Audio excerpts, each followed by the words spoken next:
And when the AFCON excitement level building up indeed, Nigeria taking on Egypt, first of our games at the current AFCON 2021 tournament, currently set to go down out there in the wonderful city of Garoua in Cameroon. The Stade Romje Ajia Stadium in Garoua is set to host this one between two heavyweights of African football, Nigeria against Egypt. We'll go into the phone lines to take your thoughts very, very shortly, but this part of the broadcast is brought to you, like we've said before, by our friends at Betking. Brownish has told you about what they have in store for you all through the African Cup of Nations, and I'm just going to tell you one extra reason why you have to be with Betking indeed. They've got a code for you to play, just so you can also cash in if you don't get to win the PlayStation or the all expenses paid trip to watch the final of the AFCON. So you can be flexing. All expenses paid trip to watch the AFCON. You can cash in daily, and we're going to be telling you about some games you could cash in on Betking. Has carefully selected a couple of games for you to stake your money on and get to win. This certainly is not guaranteed 100%, but really it takes you a long way indeed in terms of how carefully these games have been selected. But the odds at Betking are actually absolutely delicious, I must tell you, especially for the game between Nigeria and Egypt. Straight win for Nigeria, Brownish, is at 3.28 odds. And I don't think you get that anywhere else. 3.28 odds. Just on Betking. Considering the fact that Nigeria on paper have the better win ratio than Egypt have. Seven wins to Egypt's 5. And it's 3.28. 25 actually. 3.25 on the Betking website. So you certainly know that it seems like what's that for Egypt? 2.55. Yeah. So considering, I don't think you find these odds anywhere else. They're not basing it on stats. They're basing it on recent form. So that's what it looks like. And I don't think you're going to find this amount of odds anywhere else. Because they're putting 2 points. Come on. On man. Egypt. It's too odd. You know how hard it is to find 2 odd these days. On something that could happen. I'm just saying, like it's a 50-50. It could happen, It certainly is set to happen. But for today, Betking has got a fantastic set of games for you to stake on. I'm going to tell you the code very shortly. But to get to play that code, this is the link to click on. m.betking.com is the place just to go to. Just enter m.betking.com on your browser and it takes you to the Betking website where you can register and get to play the codes. For today, the code is, are you ready? Get your pens and your paper ready. FD, F for food, D for door, PJ9. FD PJ9. That's the code for today. Includes the game between Nigeria and Egypt and some other very, very fantastic games that are to go down today. We'll be doing this every day, courtesy of our friends at Betking. They've got fantastic odds for you. And all of this, the odds on this one actually totals to 5 odds. So we're talking about only Egypt giving you 2 odds for a straight win. And you can just imagine 5 odds and you stake on 5 odds. What are the odds on a draw? I mean, straight draw is 2 odds, over 2 odds. Wow. So you don't have any 1 point anything on the Betking website? No, 1 point. And that's the surprise. I mean, Nigeria valued at 3 odds, Egypt at 2, and even a draw at 2. Any of those outcomes are actually very believable. Very, very. If what we've seen at the AFCON so far is anything to go by. All right, so they have the code again is FDPJ9. F for food, D for door, P for pencil. What would you have said? Get your mind out of the gutter. P for pencil, J for jug, and of course the number 9. FDPJ9. That's the code for today's set of games, courtesy our friends at Betking. And the only way to get to play that code is m.betking.com. N for money, which Betking is offering you, m.betking.com. Brownish is going to tell us all about that chance to win an all-expenses paid trip to watch the final of the AFCON. And, of course, consolation prizes like PS5, you say, Brownish? Yeah, certainly. I mean, all of that in store for you. So today's code, you have it. Go on and play it. And the good thing about Betking, Brownish, is the fact that it's not just about the odds, which we've said today for these games is not 100% guaranteed. So the more reason why you should stake responsibly. Facts. And it's only open to those under the above the age of 18 rather. So if you're not 18 and above, please, I'm not talking Stay to you. Clear. I'm not talking to you. Don't go there. This is for those 18 and above. So go there, m.betking.com and stake on the games, especially the odds we've just given to you. 5 odds on the cards for you. But Brian, you tell us all about that all expenses paid trip and of course those console PS5. Yeah. Pass to Kettle. He swerves. He strikes. It's a goal. His 100th goal. No, that was the 99th goal. I'm sorry. Who are you? If you are the national team's number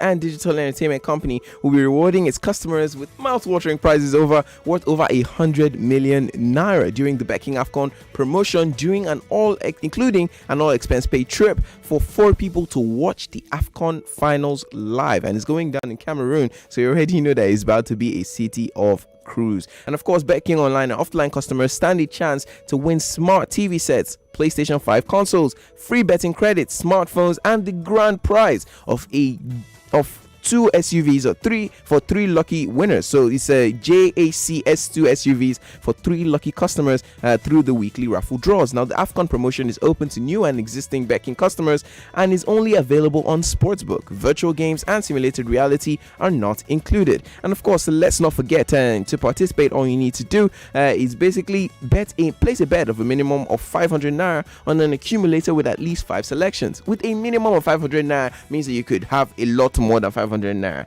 based on what you can afford to lose. Of course, that's the rule of betting at 1.20 odds per selection. The bet must include one Africa Cup of Nations 2021 event, among other terms and conditions which are listed in the Betking website. Of course, Betking has made it a lot easier for new and existing customers to win these prizes by creating 2 special shows in partnership with Pulse Sports, where professionals and tipsters will guide players with facts on how to place their bets. Of course, Betking customers can learn more about the shows by following Pulse.ng on Facebook and Instagram. So visit betking.com today or simply walk into any Betking shop near you and register to start playing. You know that AFCON feeling? Certainly. Yep, that's Betking. Of course, remember to play responsibly, and like we've been drumming it over and over Tell them again, bro. It's not for anyone who's younger than 18. All right, there. So you have it. If we've not done anything for you today, we've told you about fantastic news from our friends at Betking, bringing to you this part of the broadcast. We'll go back to the phone lines to get your thoughts. Chidebere Anagolu standing by.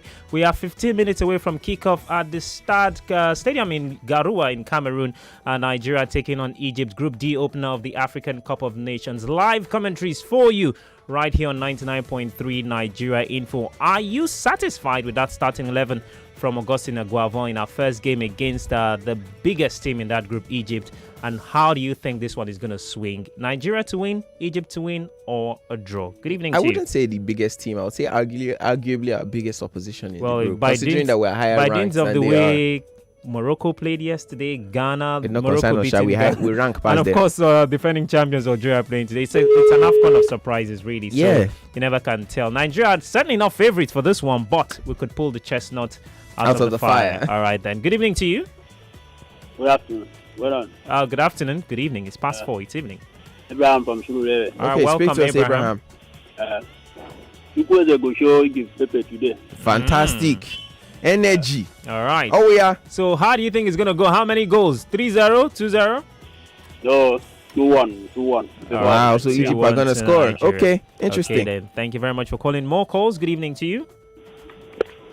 Hello, good evening, guys. Good evening. Hi, good evening. What's your name? Bode is my name from But they give me energy. Up Super Eagles! My name from Sule. Let's go. Right. Shout. Up Super Eagles! Wine. Give me energy. Nah, they give you energy. Brownies. No, they dull my energy. Today na Nigeria. Give me energy. Sam wine. Why do you keep whining brownies? I'm not whining him. Brownies. Purpose. Up Baka. Fantastic stuff. Are you 18 yourself? No, I'm not. I love you two combination. Good guys. Good job you guys are doing. Thank you very much. I'm waiting to see what's it, Chidera.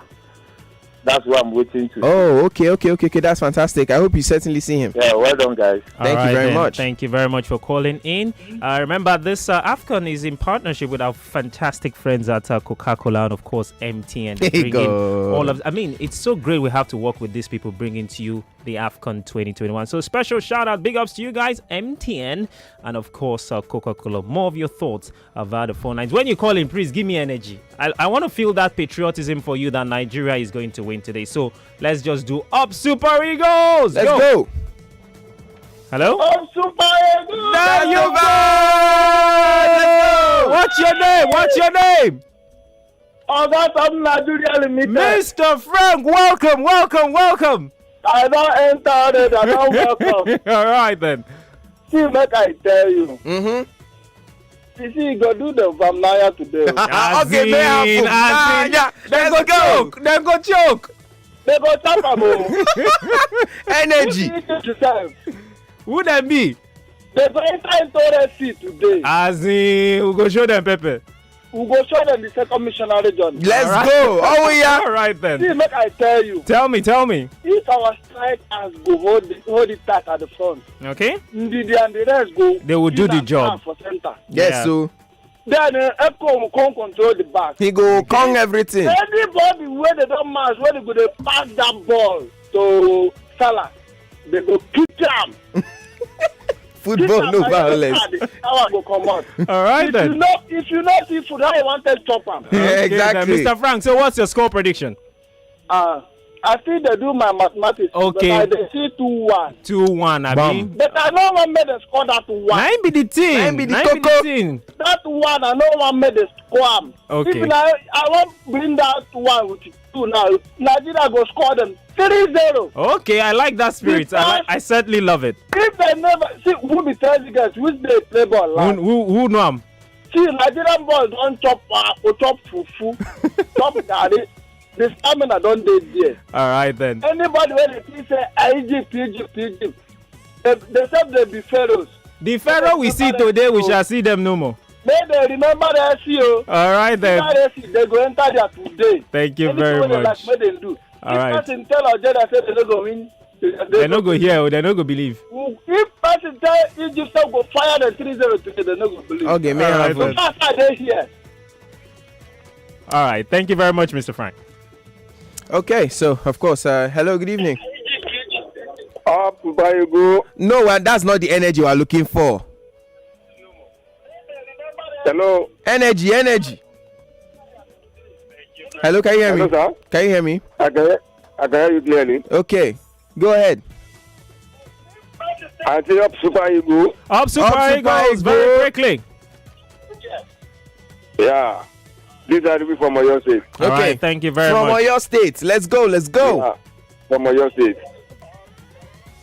All right, so Hello, sir. Nigeria to win for you. We can hear you very quickly. Nigeria to win, right? I pray for Nigeria. Okay, then. Thank you very much. Thank you very much for calling. One final call. Good evening to you. Hello, good evening, Bade from Sule.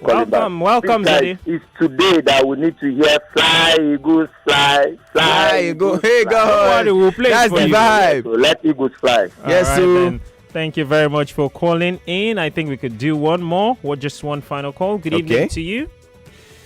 Lucky caller. Turn down the volume of your radio set. Nope. Hi, good evening. Hello, good evening, sir. Good evening. What's your name? Up Super Eagles. Let's go. Yeah, my name is Daniel. I'm calling from Apapa. Well done, John. Eagles! Up Super Eagles. Let's go.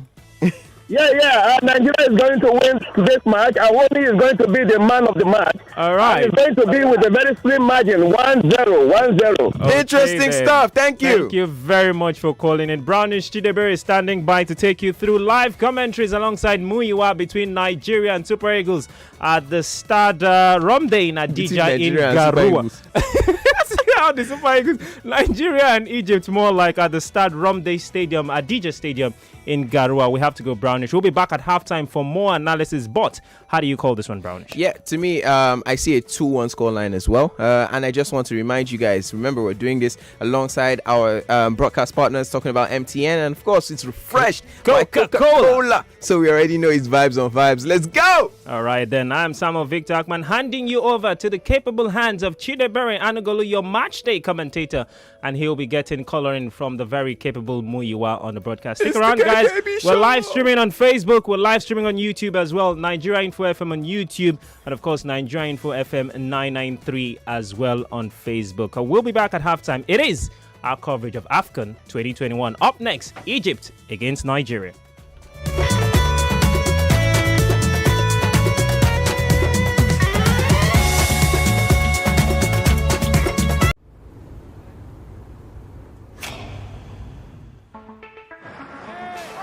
Looking from a window above, it's like a story of love. Can you hear me? All I needed was to love you again. All I needed for another day. And all I ever knew, only you.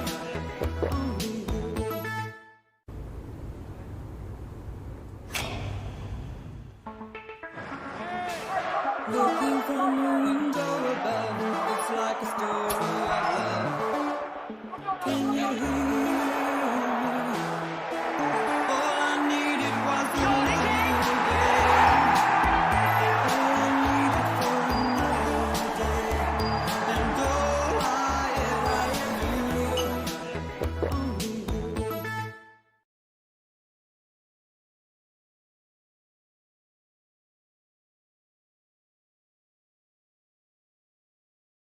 only you. Just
Friends 2021.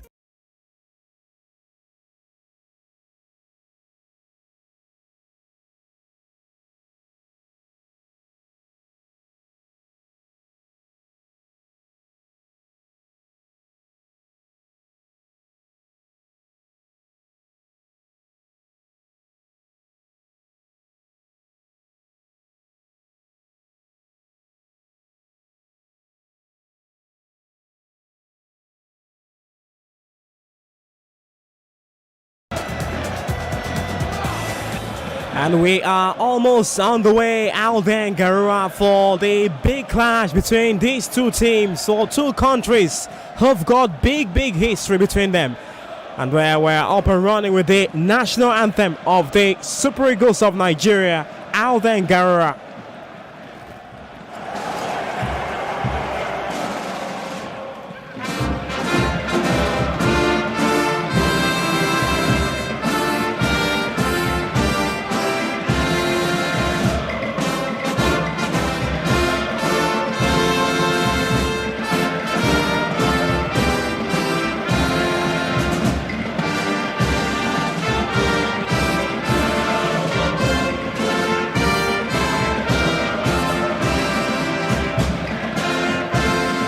Well, the Super Eagles absolutely pumped up for this one. Next up is the Egyptian anthem live out there in Garua.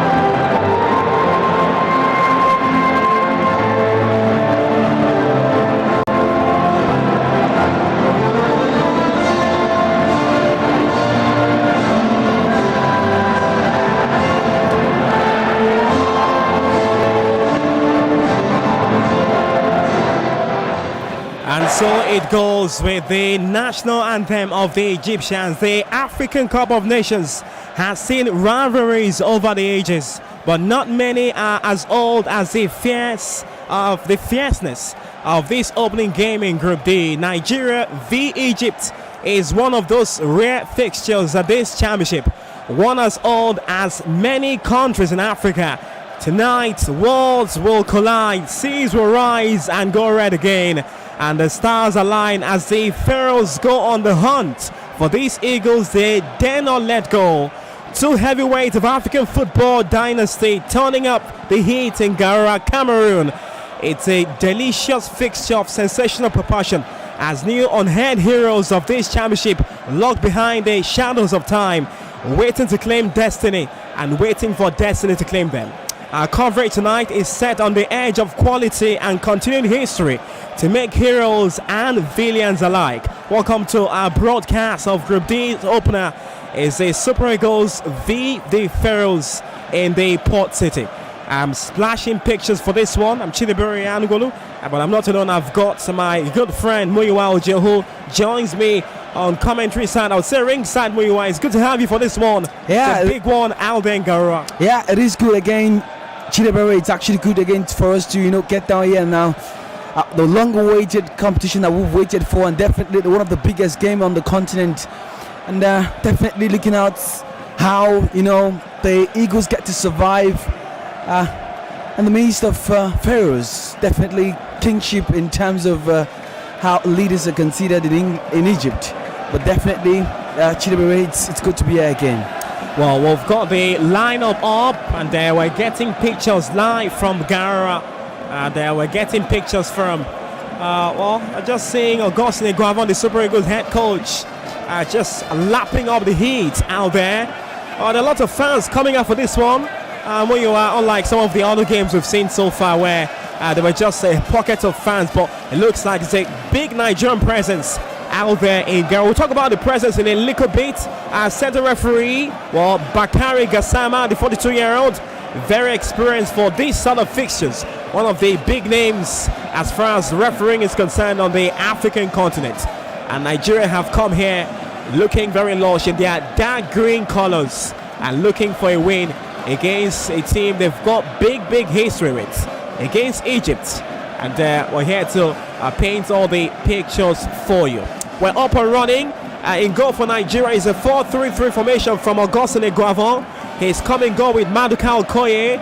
In defense, Olaino, the man from the Italian league, plays on the right back. Saidi Sanusi operating from the left back. And in the heart of Nigerian defense is Kenneth Omero and William Truss Ekong. In midfield, there is Kelechi Iheanacho, Wilfred Ndidi and Joe Aribo.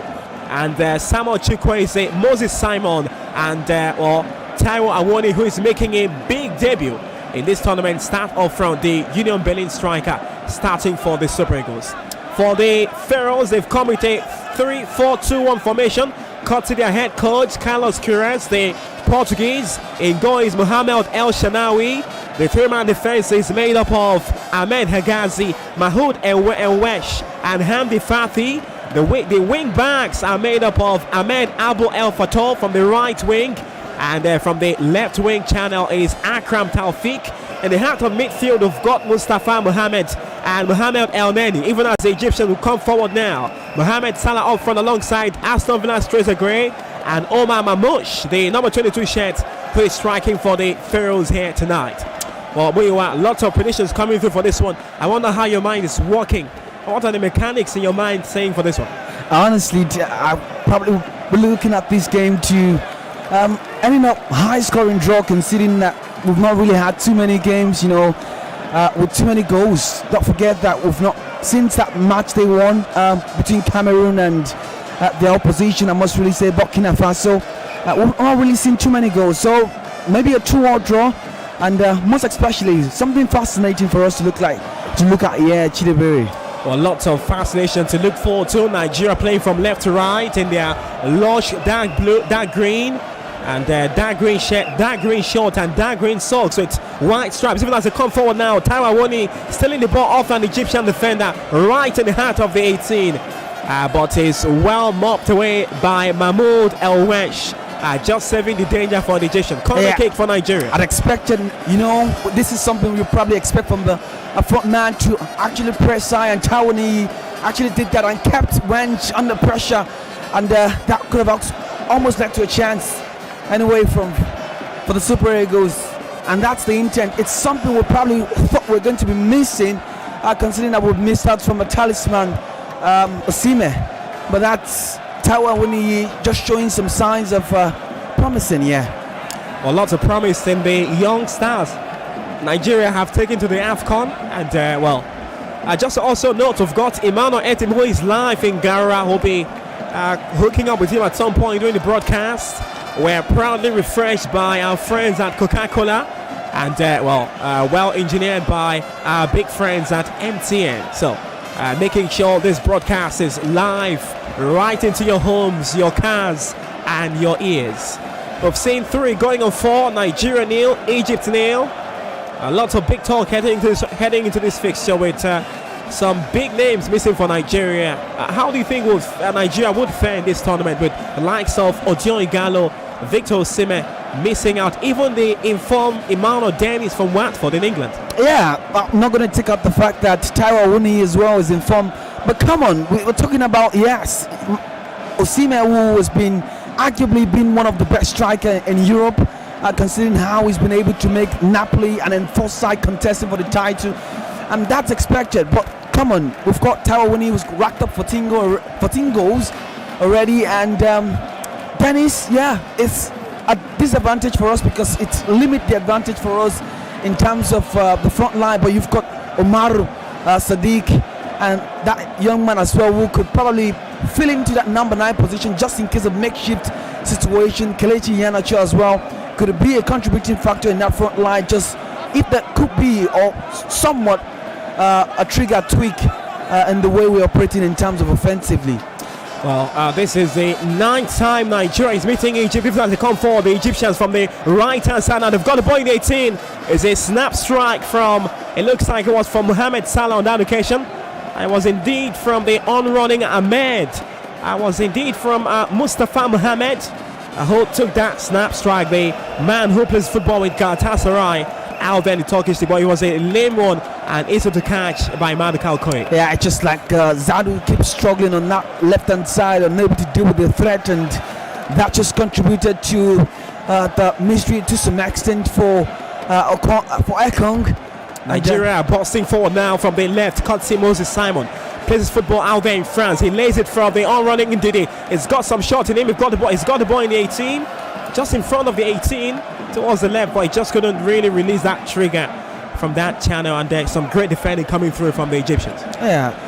Unfortunately for Taufik, the moment he slide on to stop the ball from an on-running Moses on the left-hand side, just thought he's got the ball, but then Moses was strong enough to keep himself, and definitely the accuracy and getting his equilibrium right was just required.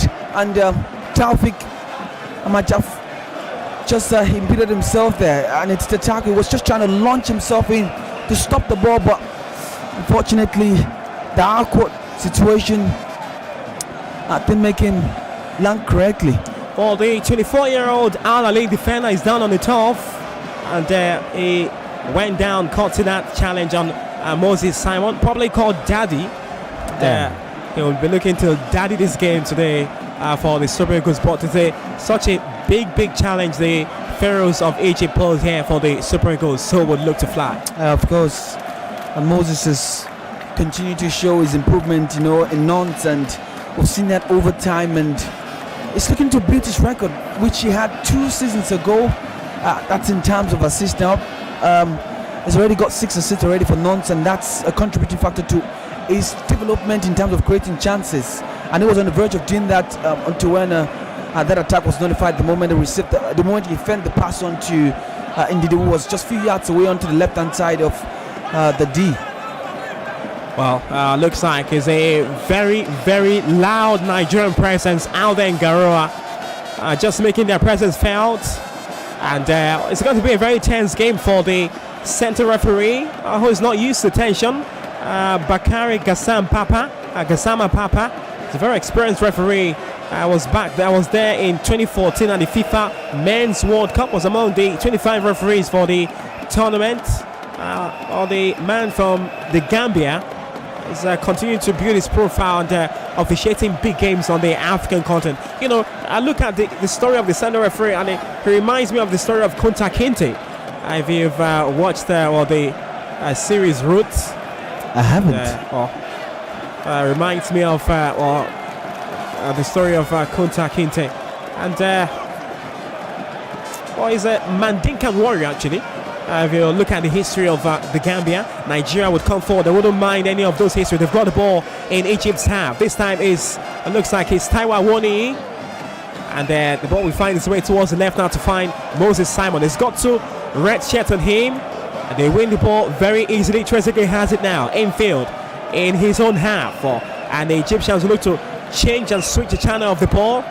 Finds the pass towards the part of the Mohamed El Neni, and as you see, a long clearance coming from Mad Kalkoe, the Super Eagles goalkeeper. End-to-end stuff so far. Yeah, and it's looking like something promising, and I'm really to some extent impressed at the way both sides have been throwing caution to the wind and not caring on if they're going to concede or not. It's been end-to-end stuff. I must really say, come on, look at the left-hand side, for the Super Eagles. That's where the attack triggers, and Zauda seems to be contributing to how Moses is going to be actually adding to the attack. But the midfield has been quite shoddy from both sides, yet to get themselves settled into the game.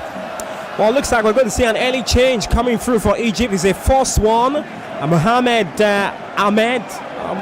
Abdulrahman is the one who might be coming on. Even as Nigeria keep coming forward now, is a ball towards the right in the 18, and there's some very nervy clearance from the Egyptians. The Egyptians pick it up now. This time caught Mohamed Salah, the Egyptian magician.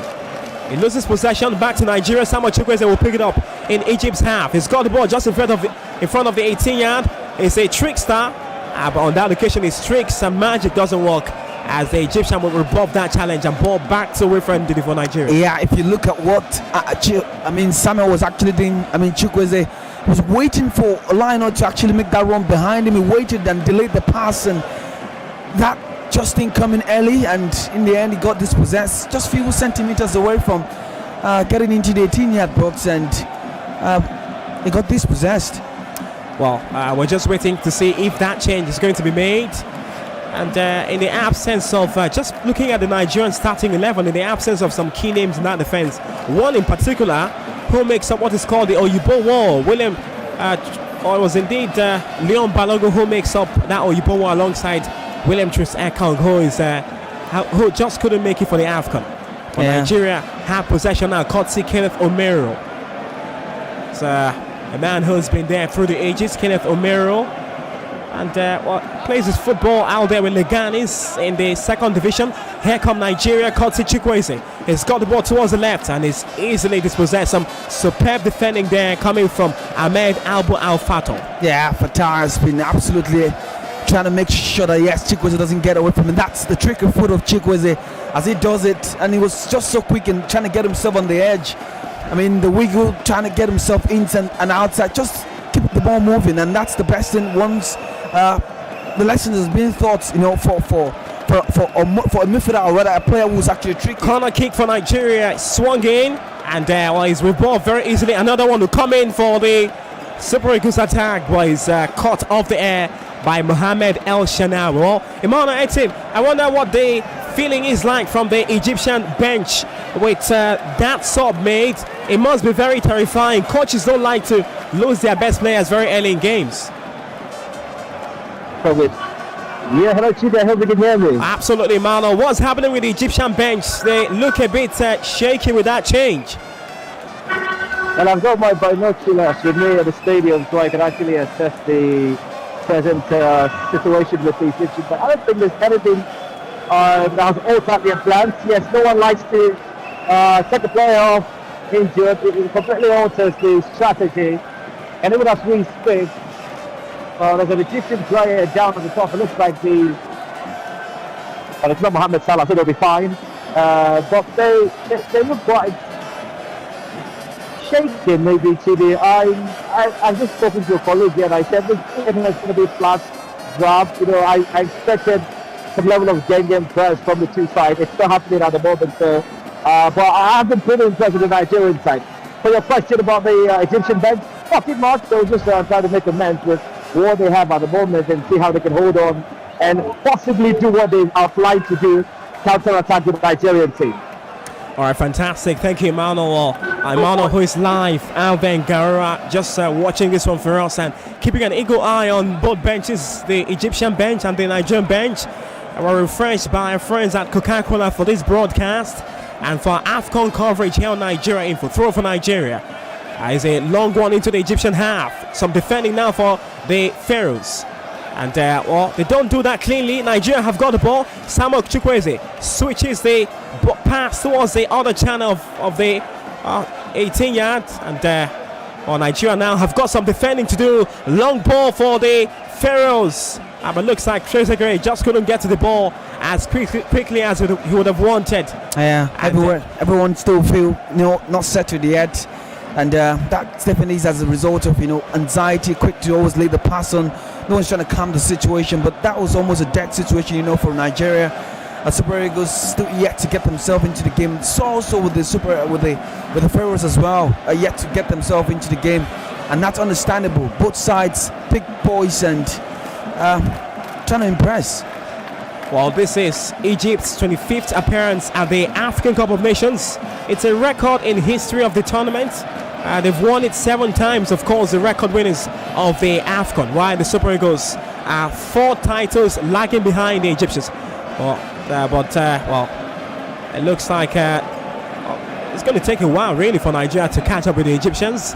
These guys come way back winning the AFCON from such a long time. Olaino has the ball in Egypt's half from the right-hand side. Nigeria playing from left to right in their dark green attire. Ndidi has it right in the heart of the Egyptian 18, Egyptian area, more like Egyptian half. Moses Simon towards the left. He's got a man on him, Ahmed Abu Fatah, who's now been, well, it's actually El Neni, who's also putting an eye on him alongside Ahmed Hegazi, who at some point played for West Bromwich Albion. Yeah, he was recognized as that figure, not until when he decided to go to the Arab country now. That's Saudi Arabia, I guess. But then Hegazi was just needed to actually deal with that because of the blistering place of Moses Simon. Long throw for Nigeria in the Egypt's 18. It's a Dili Dong affair. Egyptians will clear Kotsi Trezeguet. It's a long ball towards close to the center circle, and Nigeria will look to bring the ball down. It's a poor pass from Olaino, and he's got some defending as the Pharaohs pick it up. Kotsi Omar Mamosh. Still Omar Mamosh fouls Eneni in Nigeria's half, just a few meters away from the 18. And Egypt just looking to gradually settle into this game alongside Nigeria, and you have a feeling that both teams haven't completely settled into the rhythm of the game. Yeah, of course, and definitely there are going to be spells from both sides. Egypt having their own spell, Nigeria as well having their spell, and that's going to be down to who wins the midfield battle, and it's just about the final pass, and that's been lacking from both ends. We're proudly sponsored by MTN for African Cup of Nations coverage right here on Nigeria Info. Egypt has the ball in their own half. And it looks like the referee has spotted something and plays halted for a few moments. And it looks like we're going to have a change of ball. I think there's something wrong with that ball where you are. Yeah, looks like there's the amount of pressure in the ladder just isn't enough. I guess maybe that's the reason the referee had to make an exchange.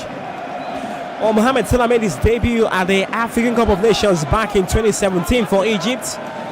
Since then, Mohamed Salah has been directly involved in 60% of Egypt's goal at the African Cup of Nations. 4 goals for him and 2 assists out of a team total of 10 goals since 2017 when Egypt have been going to the AFCON since 2017. Clearance now from the boots of Kenneth Omero. I wonder what you've made of his performance so far. It's the oldest figure, one of the oldest figure alongside Ahmed Musa in this Super Eagles setup. Yeah, it's been around for quite a very long time, and during the age grade, they're under 20, and still part of the integration as to how they've been growing down the years, Omero. And it's been strong again. I mean, we felt at some point that Wazim was actually going to get the nod ahead of him, but I can always sense that the boss here, Guavon, has decided to seek out for power just in case it needs to deal with Mohammed. And not forgetting how powerful Mamoshi is as well. I saw 1 or 2 of his game with Stuttgart this early season, one of which took place against Hector Berlin. They lost the game, but it was absolutely a menace anyway to watch. And I'm very sure Guavon has seen a lot of his clips and decide I'm not going to back down, and then I need more power to nullify his attack. Well, just some stats you might be using. The Super Eagles of Nigeria always find a way to either score or concede in the first half of their last 15 games in all competition. So that's something to cheer on, Muiwa. Yeah, and don't forget that every of the first game on that Austin Guavon, Super Eagles have gone to win all of them. Not forgetting 2002, not forgetting the recent one as well in 2006 against Ghana, 1-0. And that goal was scored by Tai Taiwo. So opportunity means, or rather, it means a good man that for the 3rd time for Austin Guavon, for the CAF opening game, they've never lost or conceded any goal, and that's promising. Well, we're surely sponsored by MTN, our broadcast partners MTN, even as Nigeria have got some mopping up to do. Ola, would look to clear it. The Egyptians are operating from left to right in their red shirts, white shirt and black socks. And, they've got touches of white in that shirt, the numbering. And the referee would signal for an infringement against, looks like it was against Taiwo Awoni. Well, Taiwo Awoni, whose brother is actually a badminton player for the Kwara State Badminton Association. They're a family of sport people. I met his brother some years back. Was absolutely proud of his younger brother's progress from the national team ranks. It took him a while to make the Super Eagles cut. Yeah, and but you'd say his time has come. And you know how difficult it's been for him, going to Liverpool and not getting enough, and then went to Belgium to gain, and then not still able to neck it until towards the end of the last season. Before then, he gets snapped up by Union Berlin in Germany, and that has boosted his confidence level to scoring goals.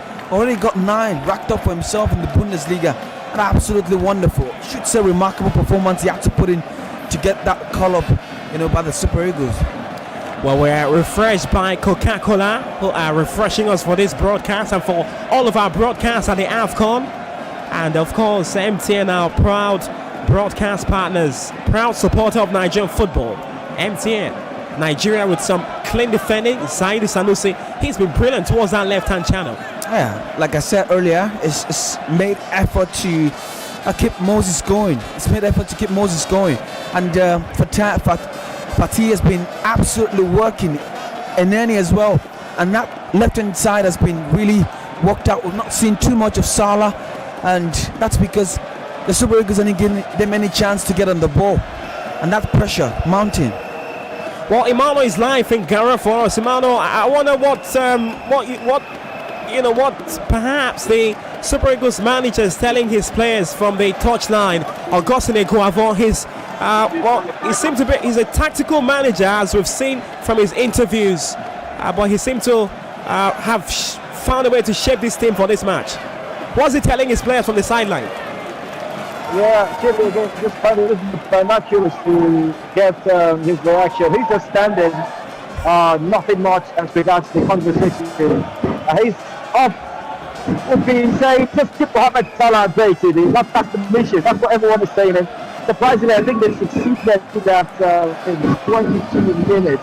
It's been a Nigerian team that has been playing on the front foot. So that's some commendation for the coach, Austin the platform. But football is a game of 90 minutes and not 22 minutes. But for now, he's just telling them, I can see him taking the hand gesture, pull things down a bit and spread the passes more. Hopefully the hand gestures would help shape up the team, perhaps from a Nigerian perspective. But the Pharaohs look very determined to get a result here. What are you feeling? What's the feeling from their bench so far after 22 minutes? Well, it's becoming frustrating, Chidi. This is the third ball, and I know your question about the fence, but it's the third ball that has been deflated. The third ball that has been deflated by the players. So it's a case of the equipment now, and it's a cause for concern. The biggest opening day fixture at the AFCON, we've lost 3 matches. If the balls have to the humans, I'm sure the person is falling short. But this is the perfect time for both managers to engage their players. Play has been stopped momentarily. The referee is inquiring why it's become a norm. First one hurt, second off, third off, and I don't say that there might be a halt to the action for the next 30 seconds. Perfect time for managers to just share a piece of advice to the players, Carlos Queiroz and also the Chidi. That's what they're doing at the moment, just talking to the players and helping them oil their glands with a couple of water.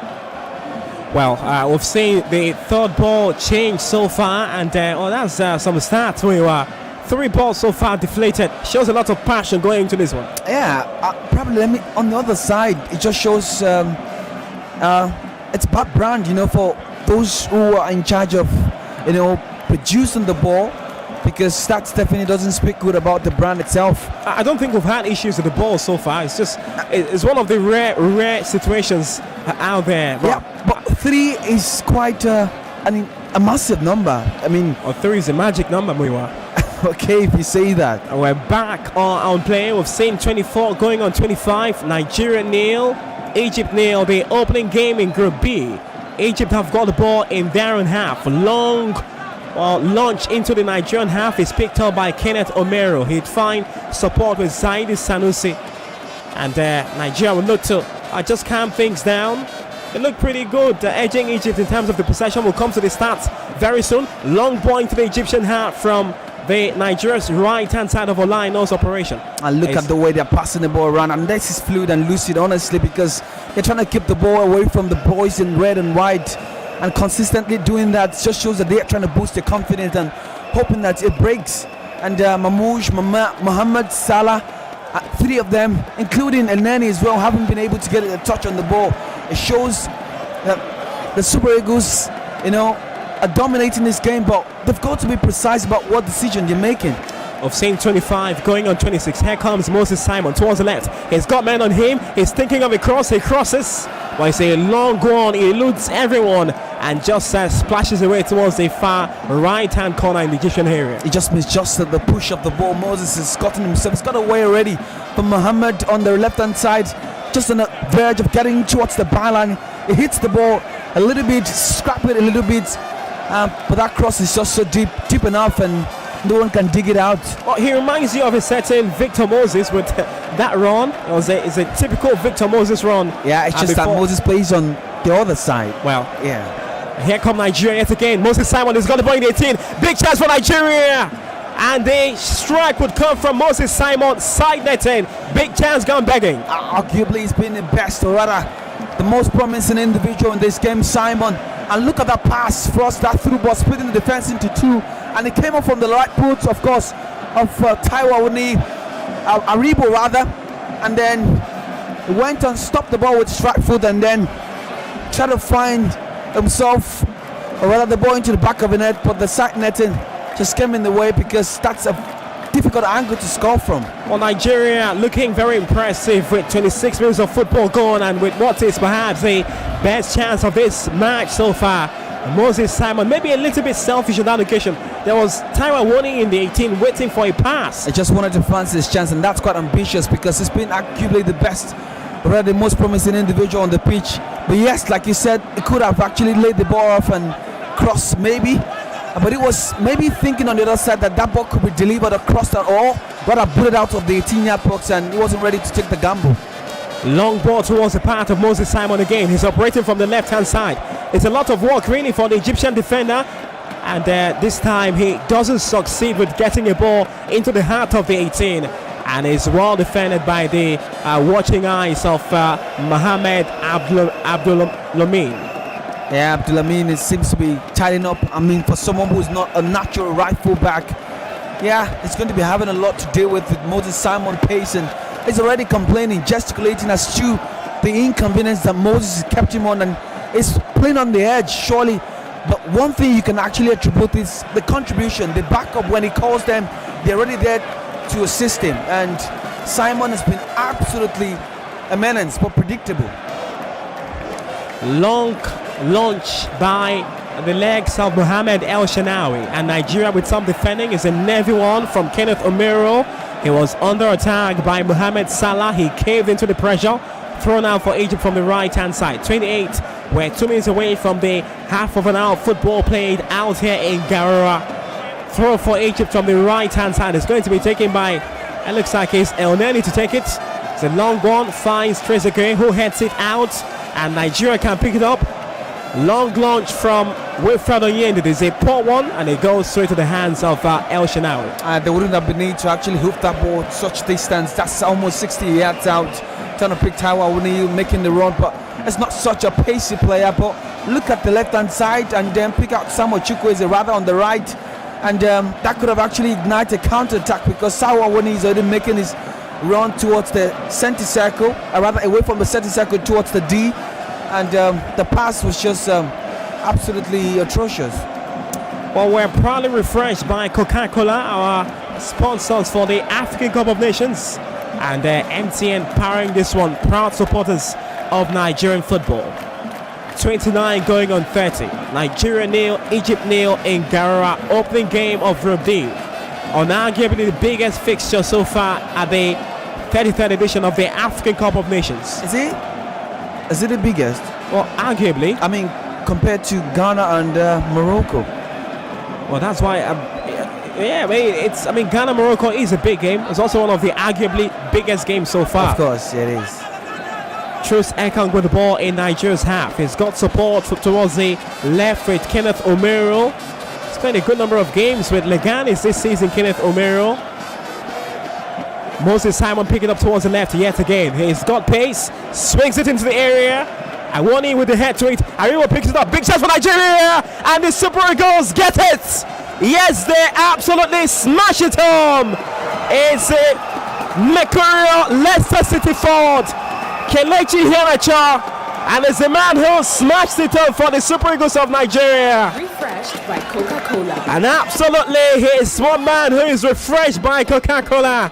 Kelechi Iheanacho smashed it for Nigeria, and the Super Eagles are in front right at the half-hour mark of this one. Nigeria lead in Garura. Nigeria 1, Egypt nil. Emmanuel, what's the feeling like out there in Garura? Oh, it's incredible, Chidi. I'm sure you can feel the ambience. Can you hear me clearly, Chidi? Absolutely. Yeah, I mean, it's oh man, it's not just a beautiful goal. It's the fact that prior to that goal, the Eagles have been the more dominant side. That's just the beauty of this against the odds.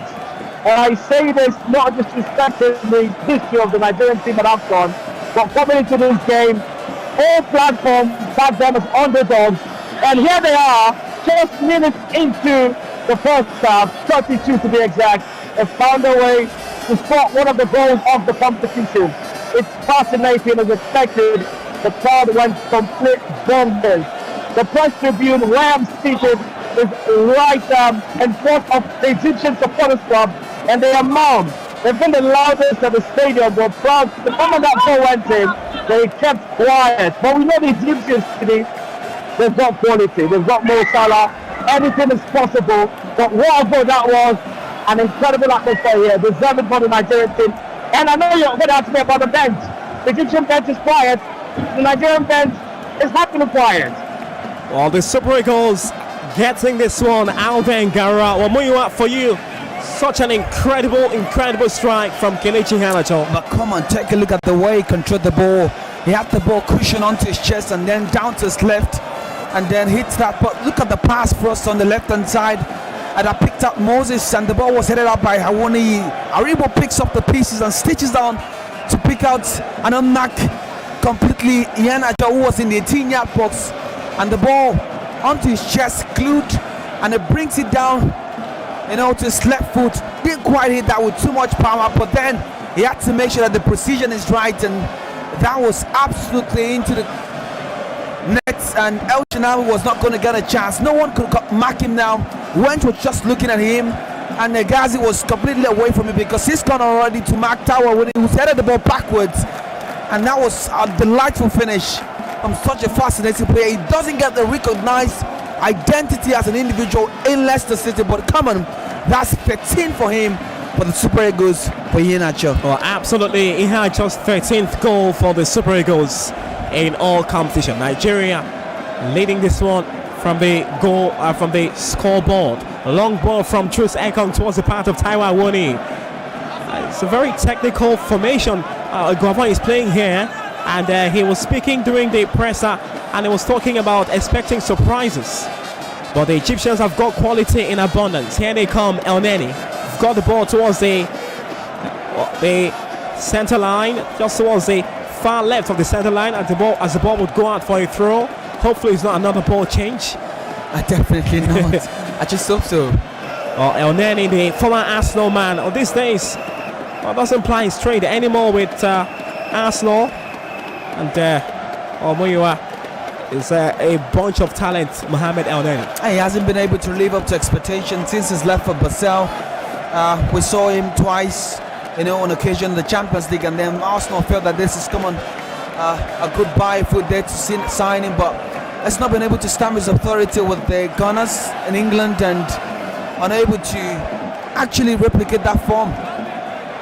But I tell you what, it's been such a regular for the Pharaohs. Well, he just might be getting another chance with Arsenal if he performs in this tournament. Mohamed El Neni is on loan to Besiktas. Yeah, and was such a big signing where he made that move from Basel to Arsenal. Yeah, it was, and Besiktas had to bring him on board, and Arteta clearly told him that he's not going to be his plan, considering that he's got young players to groom, the likes of Odegaard, the likes of Smith Rowe, Lokonga, all these players, and Thomas Partey as well around. Just is going to limit his chances of playing on the turf, and that is very understandable. Everyone wants to play, and then he had to take that chance and go into Turkey. Well, our coverage of the AFCON is brought to you by our friends and refreshed by Coca-Cola, and indeed it's powered by our broadcast partners MTN and our proud supporters of Nigerian football. Here come Nigeria once again towards the left. Moses Simon, good flick and good turn there from the diminutive winger. Moses Simon, it was sent across into the 18. It's a long one, it's a poor one because no one gets it, and it will roll out for an Egyptian throw. That's quite a lazy decision to make for Moses Simon, because he was just so quick to get the ball off his feet. I know he's done something very good, just 40 yards away, and then he's continued his run on the left-hand side, whipped the cross in, but that's such a terrible cross in the 18-yard box, because that's deep and that couldn't pick out anyone. Couldn't keep his head up to pick out any man. Neither of Iheanacho or Awoni could get on it, and even Chikwueze was far away from it as well. Just before this game, the goal scorer Kelechi Iheanacho, whose goal separates Nigeria and Egypt so far after 36, he's always been striking late. The striker is enjoying striking late, as 6 of his last 7 goals have come after half-time. And meanwhile, for Egypt's magician Mohamed Salah, it could be key. Of course, he is key for Egypt in this game. He scored 6 goals so far at the African Cup of Nations. He's contributed to 6 goals. He's got 4 goals and 2 assists to his name. We're nearing the 48 minutes of action.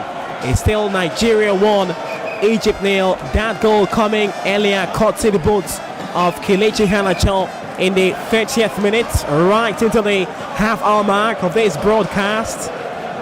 As we'll see a throw from the Egyptians, and that throw would go all the way back to Maduka Okoye, who will recycle the ball in. The ball is still in Nigeria's half, is cleared by Ndidi, picked up by the Egyptians, is slowed down by El Neni. El Neni finds support now in Nigeria's half, towards the left. It's a crossfield pass towards Nigeria's 18-yard, the right-hand channel, but it's rebuffed off, and danger averted. It's a Dilly Dong affair now. Nigeria picked up Kotsi Iheanacho now. He's the only man in between 3 red shirts. Nigeria have got a chance. Kotsi Awoni. But Awoni just couldn't get to that ball from Iheanacho. And that was a big chance again for the Super Eagles. And this time around, Iheanacho holds up play 30 yards out on the course of actually picking someone. But Awoni make that run onto his left shoulder, just trying to make sure that yes, it gets him in that space between Wench and Egazi. But the pass was just too heavy, and if the accuracy was actually perfect, come on, that's could probably be 2-0. But Elshanawi gets there for us in the 18-yard post because he had to come off his line to make sure that yes, he gets the advantage before the man from Union Berlin gets. Well, Nigeria looking very good in terms of possession, and that was some minutes back. Just looking at the stats so far, the possession evenly shared, 50% for Nigeria, 50% for the Egyptians. And 4 fouls for Nigeria, 1 for the Egyptians. As Nigeria picking up once again, Kotsi Iheanacho. He's got a man right in front of him, Taiwa Awoni, running into space. He slows things down with Chukwueze. Chukwueze have got the ball in Egypt's half. He can shoot from range, but he's got 2 red shirts on him. Tees it up for the legs of Wilfred Ndidi, who will take a long strike, but it's a wayward one and a low drive towards the far left of the goalkeeper's post. That can be very difficult, shooting from range. Sometimes the required pace of the ball determines the accuracy of how you're actually hitting the ball, because if there is not required pace, or rather not pace on the ball, there's no how you're going to actually get enough power and then hit the ball on the spin to make sure that you're getting the ball on target. But that's quite an intensive attack because Kelechi Iheanacho cushioning the body, and that the lovely first touch, and then gives on to Taiwo Awoni, who picks up the ball and then lays it onto the right hand side for Chukwueze, who rolls it ball right in front of the 18-yard box, and indeed he wasn't quite clean enough to hit that so hard for Elshanawi to save. Well, meanwhile, with the some of the missing names for Nigeria, you'd say the Super Eagles have fared well so far. They haven't looked underwhelming by any means. Yeah, and it's down to the manager. It's like he's told them, go on, you guys can do it. He's giving them such belief. I mean, who cares if it's Egypt? And that could have been a conversation in the dressing room, but look at the fact that they've been able to get themselves, with so much confidence. Dennis not in, Osimhen not in, and not forgetting Collins as well in that absence. All these players, including Leon Balogun as well, and yet they're trying as much as possible to play with so much confidence. And I wouldn't want to use the word finesse because they're not doing that so well, but really, they're fascinating to watch. One other player who is absolutely fascinating is Mohamed Salah. Even as we see 2 players down on the top, it looks like it's Taiwo Awoni and Egypt. Looks like it was Mahoud El Wench. Yeah, the man who is down, who will be getting some medical attention. The Egypt's number 15, who plays his football with Zamalek. As we'll get just another glimpse at some of the really beautiful plays from the Super Eagles. Get a glimpse of that goal once again from Kelechi Iheanacho. Yeah. Top left corner. Yeah, and then the way he identified the targets, is absolutely remarkable. A brilliant stuff from Kelechi Iheanacho, and these are the kind of situations you really want to see Kelechi Iheanacho. These are the kind of consistency that you want to actually see this man, score goals like that, and he was able to find a top right corner, and that's quite an astonishing finish. Our play is restarted by our centre referee popularly known as Papa Bakari Gassama, as Egypt will start playing with the ball in the half. We've seen 41 minutes of football gone in Garra. It's Nigeria 1, Egypt 0.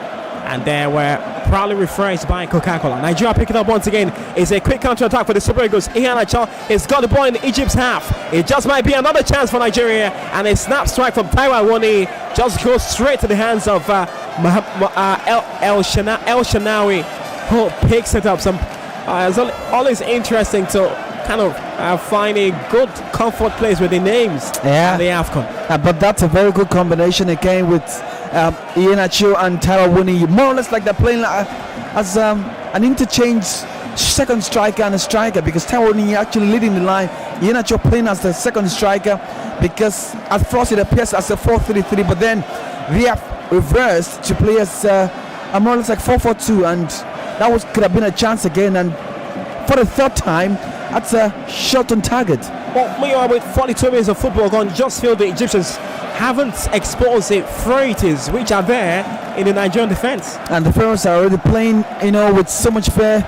It's like no one is able to take responsibility. Salah isn't getting the required support, and not enough service. It's like Momoshi is actually invincible. I felt that there was going to be a chance, and that didn't happen. And the Pharaohs, I felt Eleni as well was just going to contribute to how they're going to attack, but not a creative player. I know about that, but Fatih should do more, and they should try and get Salah involved, get Trezeguet involved, and maybe that could be the starting point of how they're going to attack the Super Eagles. Well, just 2 minutes away from the 45th minute in regular time. It's still the Super Eagles of Nigeria leading the Pharaohs by 1-0. Throw now for Egypt as we count down the last few minutes of the first half. It's going to be taken by Ahmed Albo El Fatah. It's a long one, but it's a no-nonsense clearance from the boots of William Troost Ekong. Picked up in Egypt's half by Kelechi Iheanacho, the goal scorer. Tisdale down for Moses Simon, who is running into space from that left-hand side. Moses Simon goes past his man, dinks it into the area. Nigeria with a chance, but the header from Chukwueze just wouldn't connect before the Egyptian head gets to it. Nigeria pick it up once again. This time Kotsi Zaidu Sanusi. You could almost tell he's putting his heart and his head into the match. Zaidu Sanusi, another crossing will suffice, but this time is easily dealt with now by Mohamed Demonalin. And look at the way they're passing the ball around, and the sequence, from left to right, and the blistering pace again. You cannot stop that, and that could have been recognized as well as one of the most promising attack. I mean, it's the best we've seen so far since the kickstart, of the AFCON in terms of attack. And you've got to compliment Taiwan Wani. He's been tirelessly working here. Yeah, he has. Today, 9 goals for him for Union Berlin out there in the German Bundesliga. And there is a man who's just won Nigeria late corner kick right into the 45th minute of this first half. So corner kick for Nigeria, and it's going to be an in-swinger. And Nigeria have got lots of quality in terms of aerially. Players who are good with their area abilities, and the Egyptians are forming, just making sure they snuff off the attack from Nigeria with some of their lanky players, the likes of El Neni in there, El Wesh also in there, and we're seeing a fourth change of ball, but it looks like we're seeing something more. The corner kick has been cancelled by the center referee. So corner kick cancelled, and play is restarted. And as we see, a long launch by El Shanawi, which goes all the way out of play and throwing for Nigeria. It's just so underwhelming for the Pharaohs, because look at the talent they've got, look at the experience of individuals they've got. Apart from Mamouche, who's quite a young player, Mohammed as well, not the most experienced in terms of individual. That loan, to Galatasaray from Zamalek has contributed to his goal scoring, abilities, but it's not been able to infuse himself in the game. And that also can be spoken as well for that man, Mohamed Salah. Arguably the most informed individual in world football. 23 goals, and just haven't seen a flash yet. Well, the assistant referee has added 3 minutes of added on time, a minimum of 3 minutes in added on time. And we've seen one of those 3 gone now. It's the Super Eagles leading by 1-0 out there in Garra. Throw for Nigeria in Egypt's half. towards the right. The Super Eagles operating from left to right. Olaino will take it, finds Ndidi. A long ball into the Egypt's half. It's actually a ball to no one, but it's still picked up by Nigeria, Ndidi. And he's found a way to just settle it into that Nigerian midfield in the after the retirement of John Obi Mikel, the Super Eagles legend. Well, he's the legend, right? He is. And the Egyptians have got legends themselves. Mohamed Salah is a legend, and whose tales would continue to be told in places like Zamalek and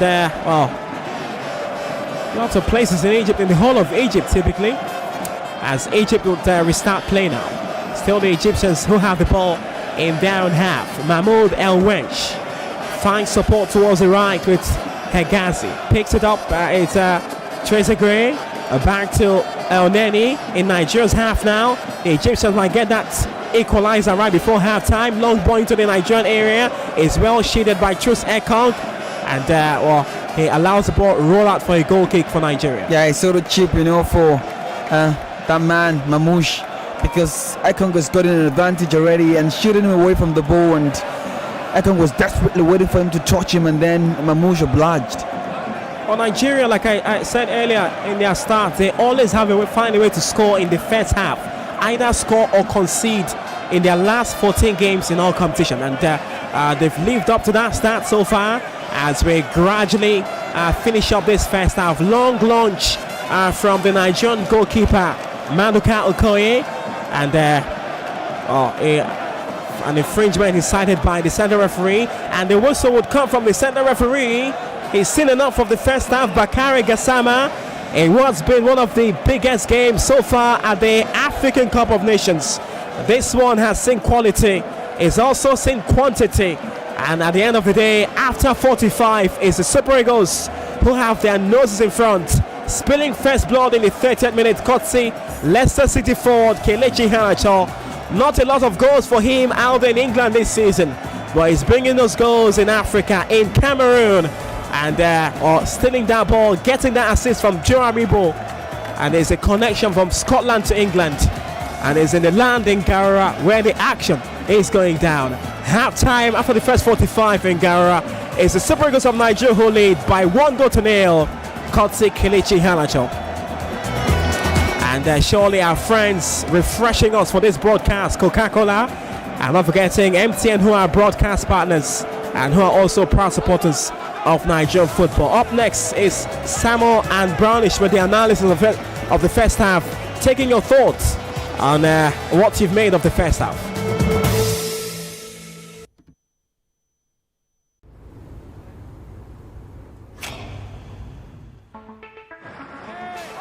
Looking from a window above, it's like a story of love. Can you hear?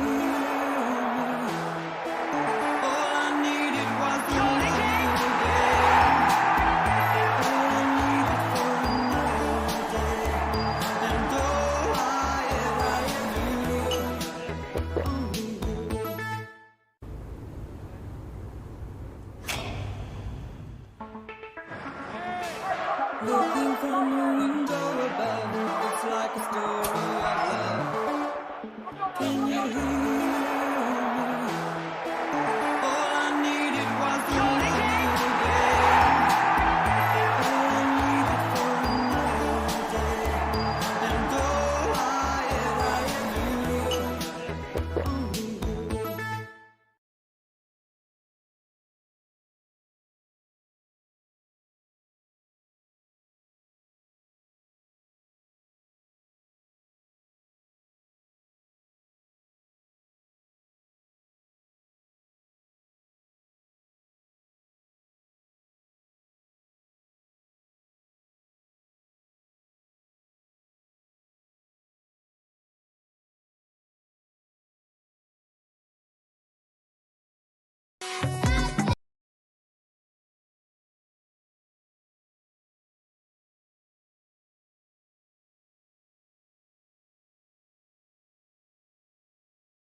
Ale, welcome back to the broadcast right here on 993 Nigeria Info. Halftime in Garoua, Cameroon. It is Nigeria Super Eagles who are flying really high as they lead their opponents, the Pharaohs of Egypt, by 1-0. Goal courtesy of the Leicester City of England frontman Kelechi Iheanacho with a sensational strike on 15 minutes before halftime. He struck that goal to give Nigeria Super Eagles, led by Augustine Eguavon, a 0-0 lead. And Nigeria are now 45 minutes of football away from recording all 3 points if things do stay the way they are against Egypt and getting their AFCON 2021 Group D campaign off to a flying start. It's been a flying 45 minutes of football, and welcome back, guys. Time to hear from you. I am Samuel Victor Akpan. Alongside me is Chigozie Brownish. We are Nigeria Info. We are Femi and the gang, and this is our coverage of AFCON 2021. We're going to the phone lines to take your thoughts, but let me get the thoughts of Brownish very quickly. What I think arguably this is the best 45 minutes of football we've seen so far at the AFCON tournament in general. Yes, certainly. And I'm glad that it's coming from the Super Eagles and Egypt. I have to say, this is the best 45 minutes of football that I've seen from the Super Eagles in a long time. Quite a while. It's absolutely epic the way they absolutely dominated the game. The statistics won't show you that, but if you watch the game, you would clearly see that the Super Eagles had more of a cutting edge, more ambition, going forward. It was almost like coming into the game as underdogs, sort of. Based on performance, kind of spurred them on to play. Moses Simon having a delightful game. Samuel Chukwueze trying as well. Senior man Kells was absolutely on point and on target. Get his name on the score sheet. But fantastic stuff for the Super Eagles. Augustine Eguavon seems to have whipped the boys into shape, and I'm glad, and I'm here for it. We certainly are glad to have witnessed that 45 and hoping and praying it does stay the same for the remainder of the game. Statistics from that match for you. Possession count is in favor of Nigeria, 54% to 46. In favor of the Super Eagles of Nigeria. The phone lines are going crazy. Bonkers. We have to take your calls, but lines. we will do that immediately after the break. We've got a break in less than 1 minute. Goals attempt 5 for Nigeria, 1 for Egypt. Goals shots on goal, 2 for Nigeria, scoring from 1 and 1 from Egypt. I think these stats are lying. Really, I must say so. They really look like it's not a total reflection of the game. Completed passes, 147 for Nigeria and 177 for Egypt. Total passes, 188 for Nigeria and 226 for Nigeria. But all of the domination has come the way of the Super Eagles of Nigeria, who have had 16 dangerous attacks to just the 2 from the Egyptian side. Mo Salah has been kept really quiet indeed, but we'll get to take your thoughts as regards the game as we head off to a break. This is our coverage of AFCON 2022. We'll see if we can also connect with Emmanuel, who's on standby live at the stadium in Garoua. But for now, we have to go on a break. Samuel Victor Akman alongside Chigozie Brownish. This is Femi and the gang. This is Nigeria Info. We certainly are bringing the AFCON 2021 to you.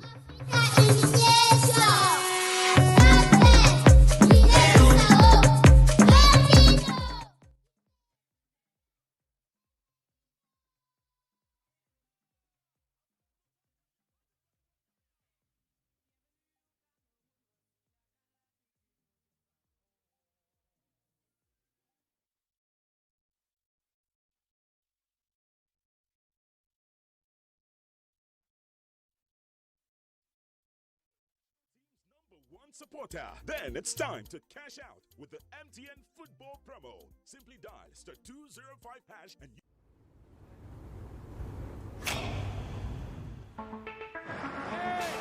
Looking from a window above, it's like a story of love. Can you hear me? All I needed was the light again. All I needed for another day. And all I ever knew, only you.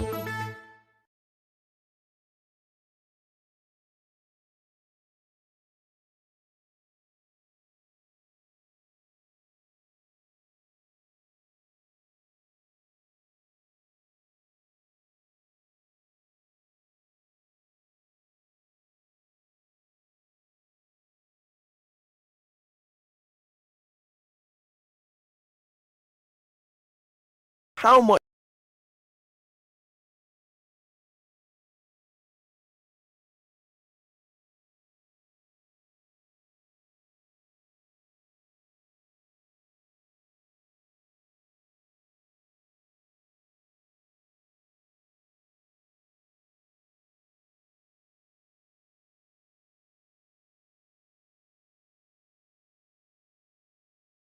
early in the year.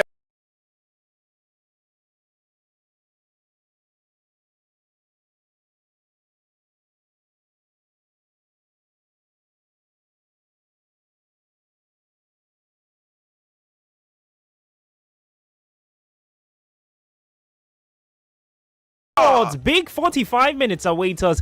Do you think the Super Eagles of Nigeria can hang on? What are your thoughts? Good evening to you. Hello, good evening. Not the perfect way to start, but we'll take more calls. Good evening to you. Hello. Hello, good evening. Good evening. Very quickly, what's your name? Yeah, Daniel, I'm calling back. I told you Nigeria is going to win 1-0. Yes, sir. Let's wait for the next 45 minutes. Let's go. Up Super Eagles. Thank you very much. More calls. Good evening to you. Yeah! Up Super Eagles. What's your name? My name is Karina. I'm calling from Ikorodu. Welcome, Karina. So what do you think about the next 45 minutes? Fireworks. Fireworks. I noticed that there wasn't any yellow card in this match. Yeah. Because both teams, they came to play football, not wrestling bout. Not wrestling. True that. Yes. When they come like that, you will see when we play any black African team. And I will see because now. Wow.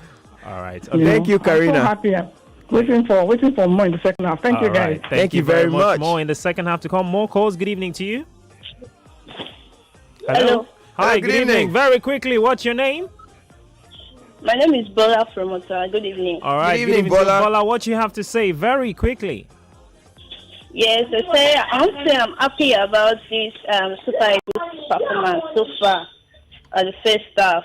And I think they go into the league not only because of their effort, but also because Egypt have not really played to their full capability. But I know they are coming to the second half with more intent. All right. It will be a bit more difficult for the Super Eagles. Okay, then. Thank you very much for that one. Chideberry standing by for the second half is just about 2 minutes away. What do you think is going to happen? But very quickly, Brownish, how important has or who's been your best player on the pitch so far, 45 minutes? Moses Simon, unquestionably. He's been intrinsic to everything good that Nigeria have done. And I think if he gets his act a bit more, he certainly will get. No changes coming into the second half No for now changes, at the very least? At the very least. All right, then. So Chideberry standing by for the second half alongside Muiwa. Still our coverage of AFCON 2021. The Super Eagles of Nigeria lead Egypt by a goal to nil. The Pharaohs certainly are not laughing or happy at this point in time, hoping that the scoreline at the very least stays the same for the Super Eagles of Nigeria. Or gets better at the very least. We'll be back at full time for more of your thoughts and more reaction. Hopefully at that point we'll be celebrating 3 points and a flying start to our campaign out there at African Cup of Nations 2021 in Cameroon. Handing you over or back to the capable hands of your matchday commentator Chideberry Anugolu and of course Muiwa on the broadcast. We'll be back at full time. Stick around guys, more to come.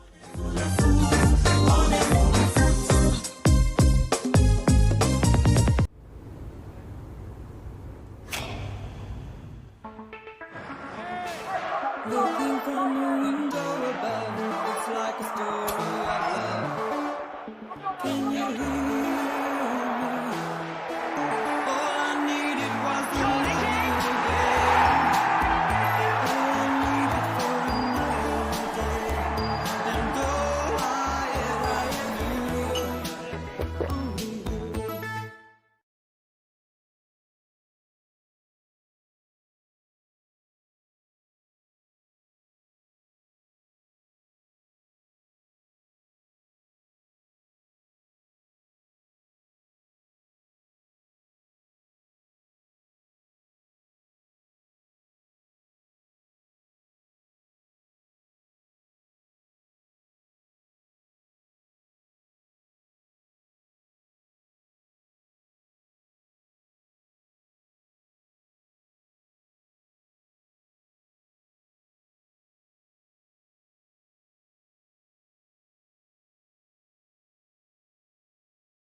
are right back for the second half in Garua, Cameroon, where the Super Eagles of Nigeria are up against the Pharaohs of Egypt.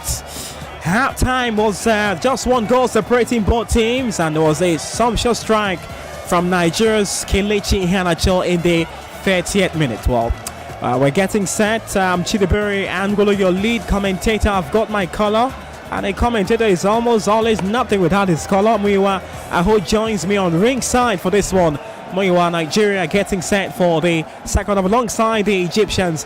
How do you think the Egyptians might maybe approach the second half? Yeah, this need to actually, tweak things in the midfield, and that could result in taking out that man El Fatih and then replacing him with El Sahid. That's the 36-year-old maestro, because they need to control the game. They need to be in charge of the game, because absolutely it's been almost one-sided, and that's as a result of not them being able to win second balls, not able to go for the 50-50 challenges, and that's will be required, because for a side going against a big side, you've got to bring in your A game, and that's absent. Well, we're doing this alongside our friends at MTN and our partners for this broadcast and for many of our other broadcasts on the African Cup of Nations. And not forgetting being refreshed absolutely by Coca-Cola. Welcome back. Emmanuel Etim is live out there. He's our third commentator on this broadcast. He's in Gara for us. He's feeling the vibe. We've got is a continental coverage for us here on Nigeria Info. And we've got Fina Napoleon somewhere in Egypt. And they'll be speaking to her in a little bit as we continue our broadcast. The teams are out and we're set for the second half. And the Super Eagles will say a word of prayer. And with the old conversation, if prayers work in football, would continue. But I'm sure the Egyptians also say some prayers themselves. We might be seeing some changes coming through for the second half. And you talk about those changes, but let's look at what Mohamed Salah might add into the second half. Is a player of quality, and you don't want to take your eyes off him. And that's why Jado is kept him quiet, trying to make sure that he doesn't receive the pass whatsoever, or maybe give him the chance to receive the ball, because if it does, they try and bring Mamouche into the game and then tweak things a little bit, and then maybe possibility we could have that man come on to do many things. Salah. I was seeing a change for the Egyptians. Off goals, Ahmed Abo El Feto. And was the number 13 shirt for Egypt, who has gone off. And that's Ahmed Abo El Feto. And on comes the man who plays football with Al Ali right there in Egypt, Ayman Ashraf El Sayed. We're up and running for the second half, refreshed by Coca-Cola. And of course powered by MTN, proud supporters of Nigerian football. And for the second half, Nigeria playing from right to left, attacking towards the left in their dark blue attire, dark blue shorts, a dark blue shirt, dark green shirt, dark green shorts, and dark green socks with touches of white for the numbering. White for the Egyptians. They are playing from left to right in their red shirt, white shirt, and black socks, and stripes of white for the numbering. And they're playing from left to right from our vantage point. Thrown out for Egypt, and they've made two changes now. Earlier in the first half, very early in the 11th minute, it was Akram Taufik coming up for Mohamed Abdel Munim, a man whose name put me in trouble many times in this broadcast. And or just seeing that change entering to the second half. Ahmed Albo El Fatou, the left back, coming up for Ayman Ashraf, the man who plays football with Al Ali. Here come Nigeria, Kotsi Chukwueze. And that was a sweet calling pass from Chukwueze. It was a low drive into the area from the right. That's a very good ball, for Wench to actually make sure that ball doesn't come. And Chukwueze stuck with him with his left foot and then back onto his right, and trying to make sure that he finds the net post of the goalkeeper. That's Chanel's right hand side, but that Wench clearance, or rather block, was timely. Corner kick for Nigeria is going to be taken from the right hand side. It's going to be an in-swinger because Samuel Chukwueze is the left footer. He's going to swing it in. Taiwa Woni is in there alongside Iheanacho. He swings it in. It comes off the head of Taiwa Woni. Was indeed Kenneth Omero who was towering above everyone else. But that one was lacking a bit of precision. Yeah, he kept the well-positioned angle to actually hit the ball, but you know there is a needed force that should be, and that's your forehead. And if it doesn't get that contact right, you're not going to actually, cause any trouble whatsoever.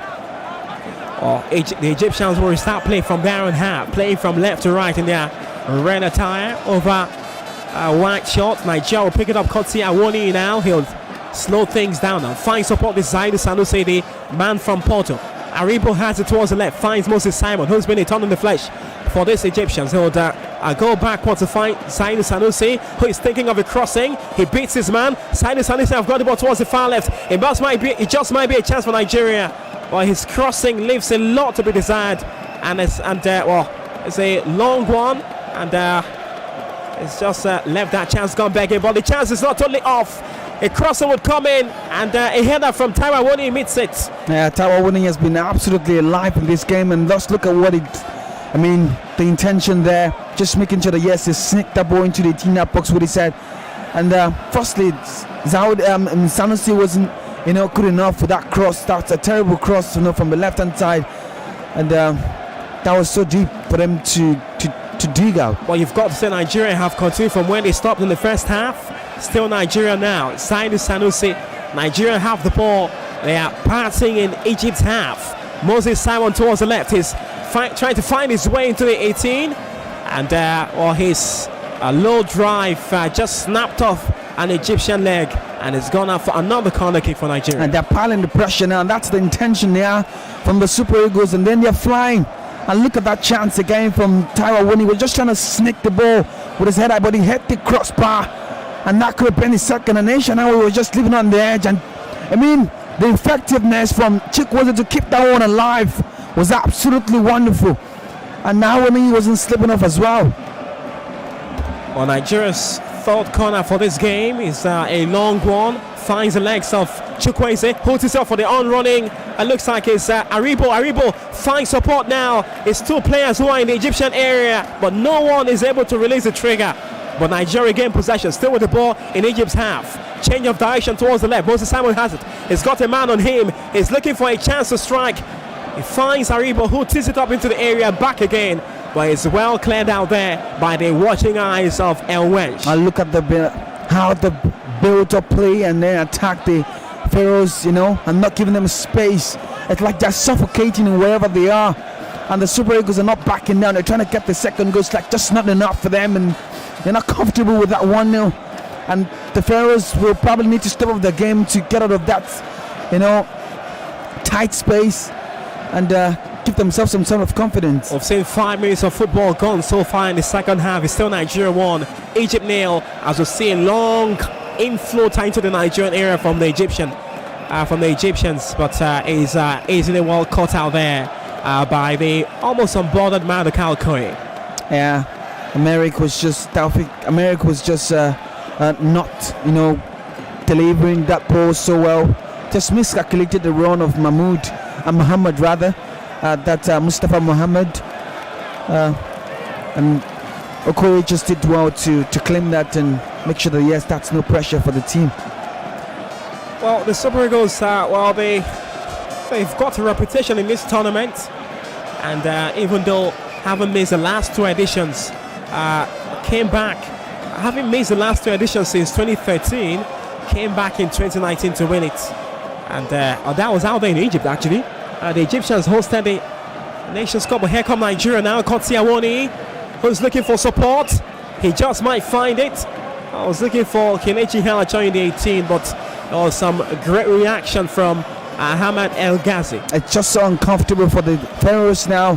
The Eagles are just piercing their pigs, in the body of the Pharaohs' defense, and they're uncomfortable and they're living on the edge, trying to clear situations and not let those situations turn out to be chaos, and they're working towards that, and that's so unfortunate for Nigeria. And Zaidu Sanusi with an infloater from that left, and Awoni just couldn't put power to the ball.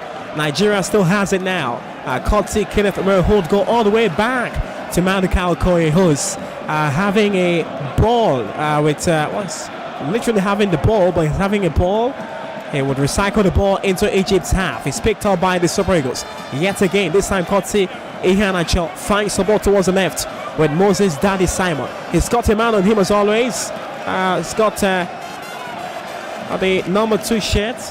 That's talking about Mohamed Abdelmonim. Still Nigeria towards the left with Moses Simon. He's been absolutely marked out, Moses Simon. It's like this set of players have been playing together for a very long time now. The Eagles, I mean, the first touch, whenever they receive the pass, everyone knows where each and everyone is, and that's something. It's the beauty, and that's how chemistry has been built. And they're not backing on it, they're building on it and trying to see if they can exploit that opportunity of having the chemistry ahead of the Pharaohs. Well, for the Egyptians, they enter this tournament having navigated both the AFCON qualifiers with 3 wins and 3 draws, and of course they are World Cup qualifiers with 4 wins and 2 draws. So they're a team coming into the African Cup of Nations with an unbeaten record. But right now they are facing and staring on the face of perhaps a potential defeat on the opening day of the African Cup of Nations. They're not used to losing on day one. But it looks like they just might be losing. But they've got stars, Muyiwa. They've still got Trezeguet, who applies his trade with Aston Villa. They've got Mohamed Salah and Omar Mamouche. The number 22 shirt, who was very lively in the first 10 minutes. But things seem to have simmered down for him in the last few minutes. Yeah, and these stars are not shining. Like they've been nullified. Like they do not have that mentors to do what they've got to do, and that is getting into the game. I mean, the midfielders like Eneni and Hamad, that's Fatih, hasn't been able to get those wingers involved, especially on both flanks. That's Trezeguet on the right hand side, rather on the left, and then Salah on the right. Ball would go back to an Egyptian leg. This time with Hegazi, it would send an inflow into the Nigerian area. Egypt playing from left to right for the second half. Nigeria operating from right to left and attacking towards the left channel. Long ball towards the path of Iheanacho, who loses it to an Egyptian leg. And El Neni will pick it up for Egypt. It's well retrieved by Aribo. Here come Nigeria once again. Long lob for Chukwueze. Is easily stopped there by the watching eyes of, it looks like it was Ayman Ashraf. It's indeed Ayman Ashraf who wins back possession for Egypt. Egypt has it towards the left now. Ashraf, long lob into the Nigerian half. It's a contest between Omar Mamouche, the Stuttgart player, and Truce Ekong.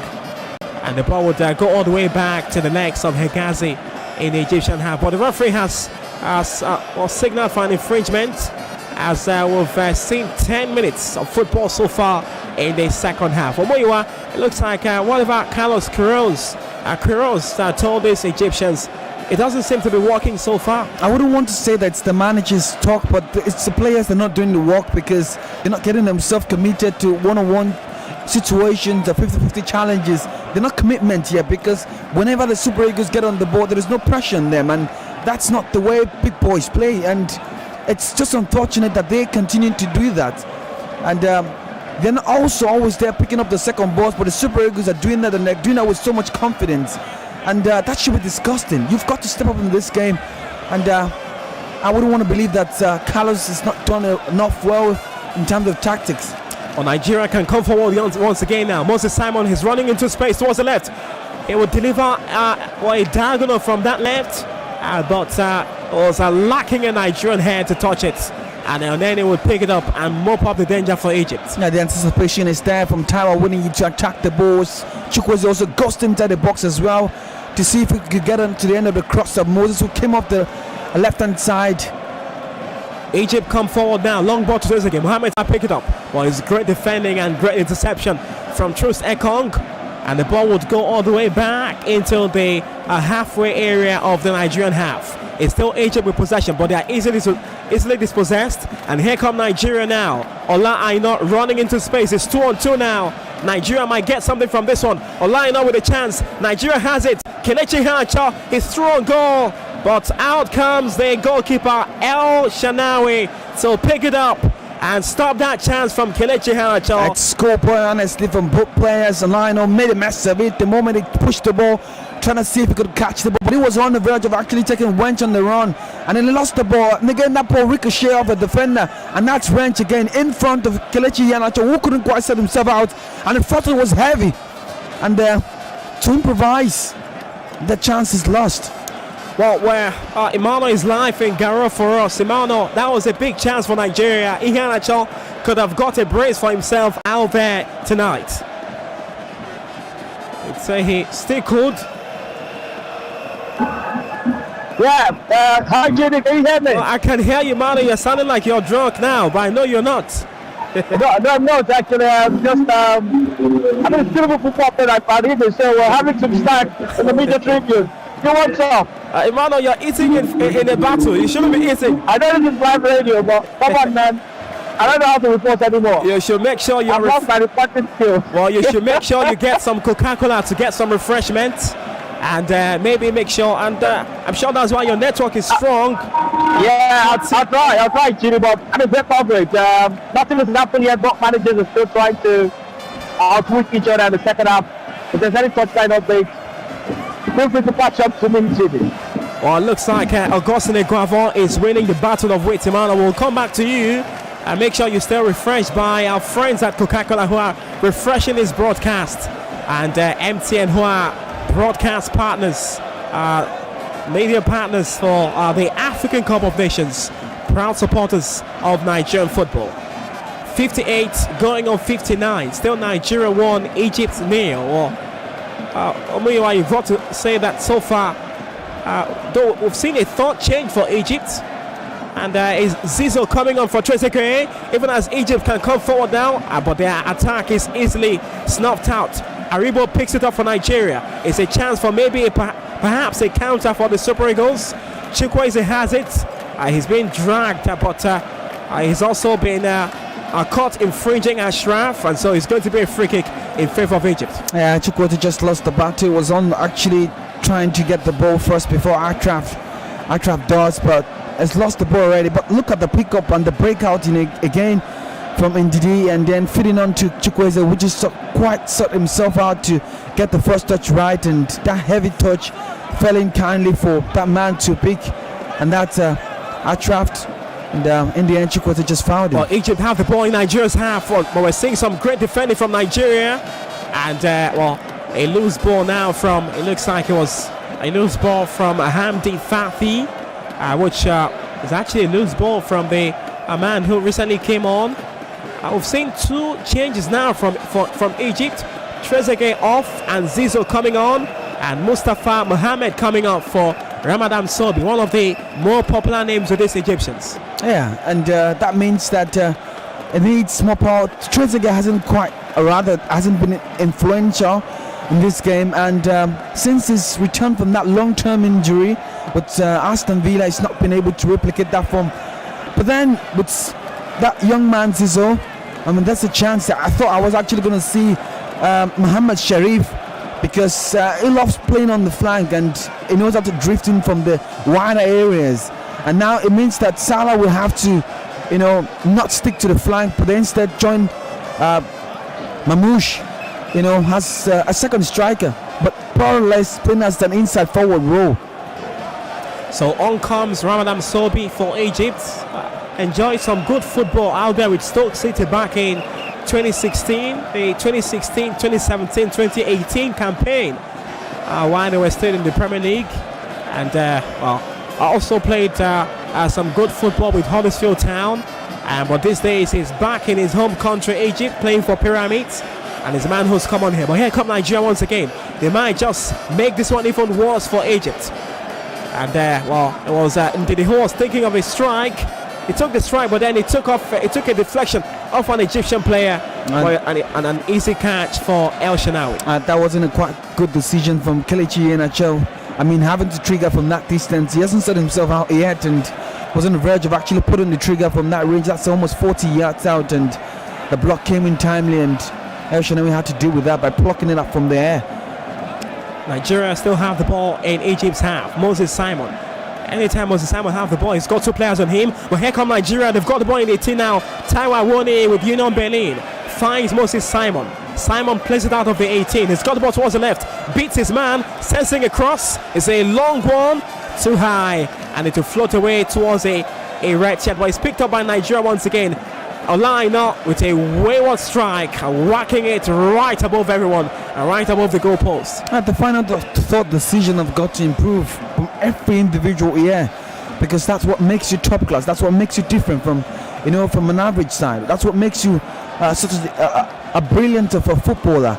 But we're not seeing that yet, because Olaina, I expect him to actually initiate a 1-2, with Kelechi Iheanacho, just went out ambitiously to pull the trigger, and that's wayward. Well, you've got to comment, if it was one player who's been shining so far today, has got to be Moses Simon for the Super Eagles. He's been absolutely superb. Yeah, and that's someone who, his father actually tried to influence his decision on his career to join the military, and he eventually had to, change that decision by lying to his father. And in the recent interview he did, and that he had to travel out, to Slovakia and, make a living out of it. And look what he's made of for himself, a successful footballer, I should say. And his father surely will be proud that he's representing his country, just like a military man does.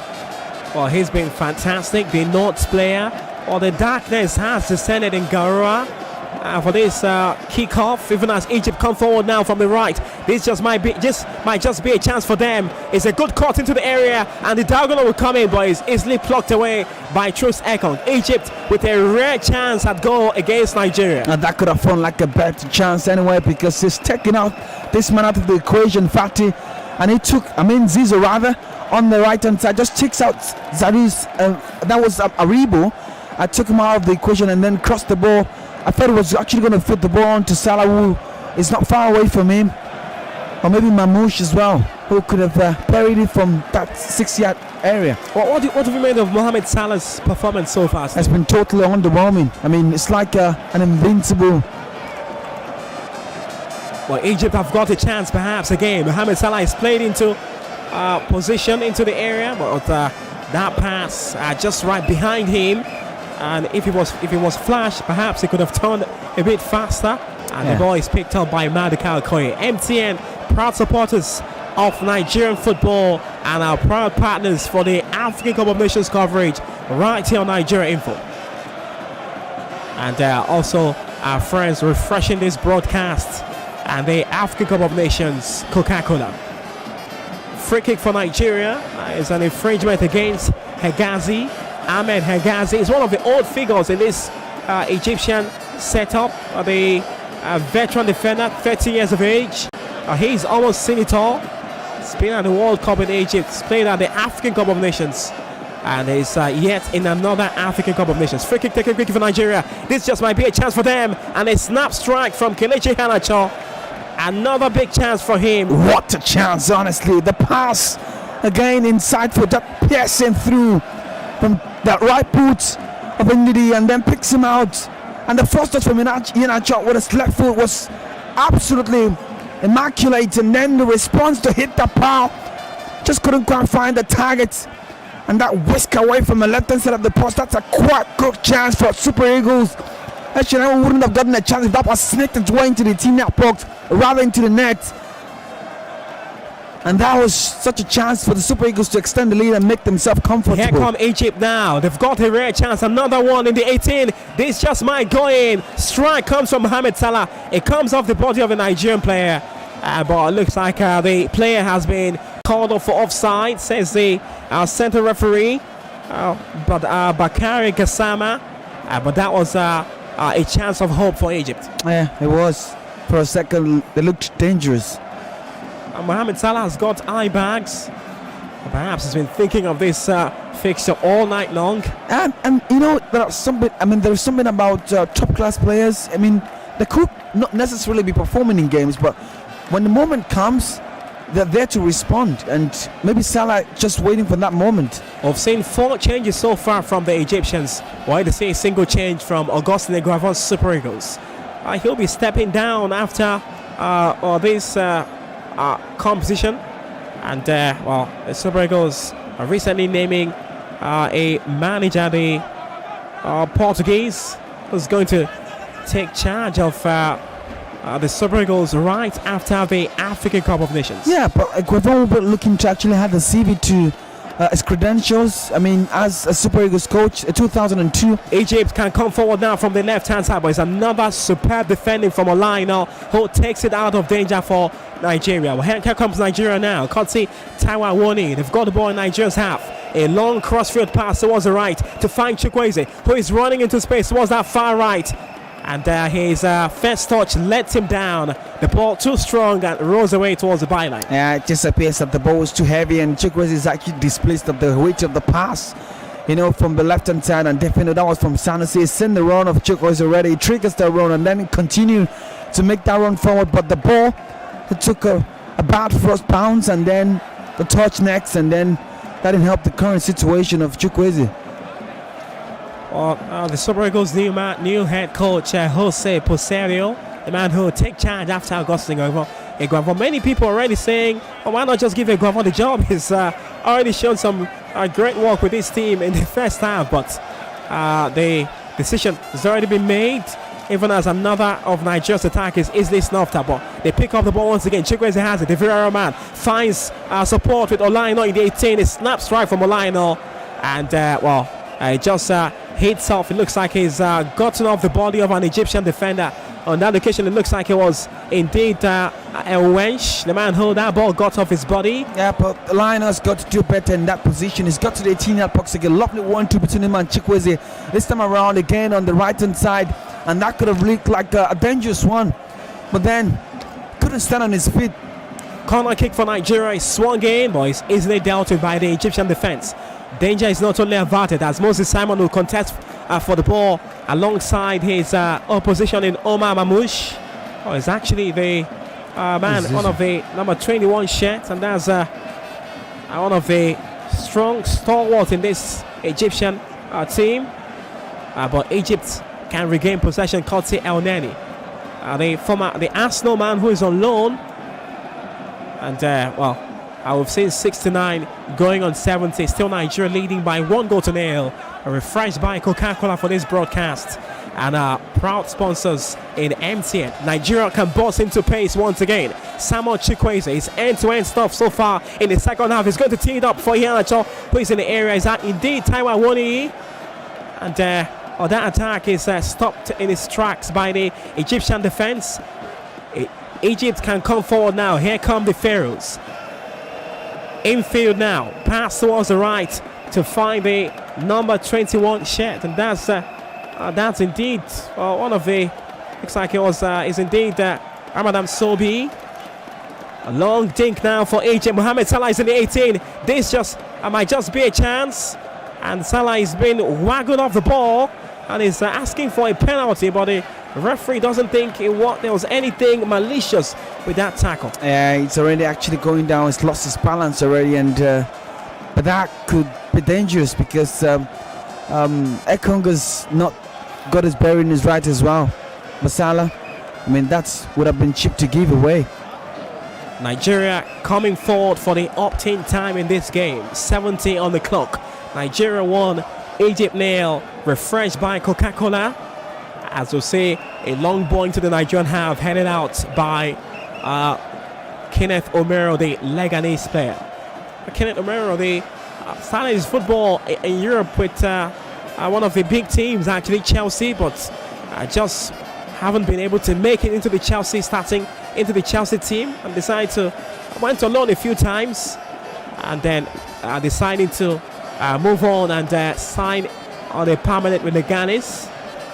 Before they got relegated some 2 seasons back. We've seen Nigeria's first change, and it's come now. Kotsi Omar Sadiq, a man who's come through the ranks for Nigeria, and he's a man who's been taking up by Augustine Iguavon, and he's been replaced. Also another change for Nigeria. Chidera Ejuke coming on for Samuel Chukwueze, and Omar Sadiq coming on for Taiwani. Yeah, there might be need for Simon Moses to actually head down to the right hand side. Why Ejuke? Because he's more comfortable on the left. And I could always understand because Taiwan Winnie is really worked up socks off and has done a lot of work, so much hard work, and he's expended too much energy, and the manager definitely would like to reserve him from all the games, one of which is the Sudan game, and that comes in next. So for Umaru Sadiq, this is such a debut for him. I mean, in the AFCON, and how such a prolific striker he is. He is a prolific striker, and I know how good he is and how good he's been, for Almeria in Spain at second division of La Liga. Well, lots of goals for him already this season. Sadiq, he brings his area abilities into this game, and it's one man who perhaps in the absence of the likes of the gang player, the Nigerian gang player who plays his football out there in the Belgian league, in his absence, not Henry Onyekuru, Paul Onauchi, and Nigeria have got in what they miss in Paul Onauchi, they've got it in Omar Sadiq, one of the young stars of this very enterprising Nigerian setup. He's got 8 goals for himself already in the Second Division out there, the La Liga Smart Bank, and playing for Almeria. 19 games for him already before making his way down to Cameroon for the AFCON with the Super Eagles. And the enterprising thing about Umaru Sadiq is that it's got assists as well. It's got 4 assists, in the second division of the Spanish La Liga, and that means that he can also be a contributor beyond just being a goal scorer. Hegazi just saving Egypt's blushes. There was a long lob into the area. Hianacha was looking to pounce on it, but Hegazi giving it a knee and just urging the ball out of play and saving some Egyptian blushes. Another corner kick for Nigeria. It's going to be swung in by Moses Simon. He's been Nigeria's best player so far today. And there have been lots of players who have put in their all.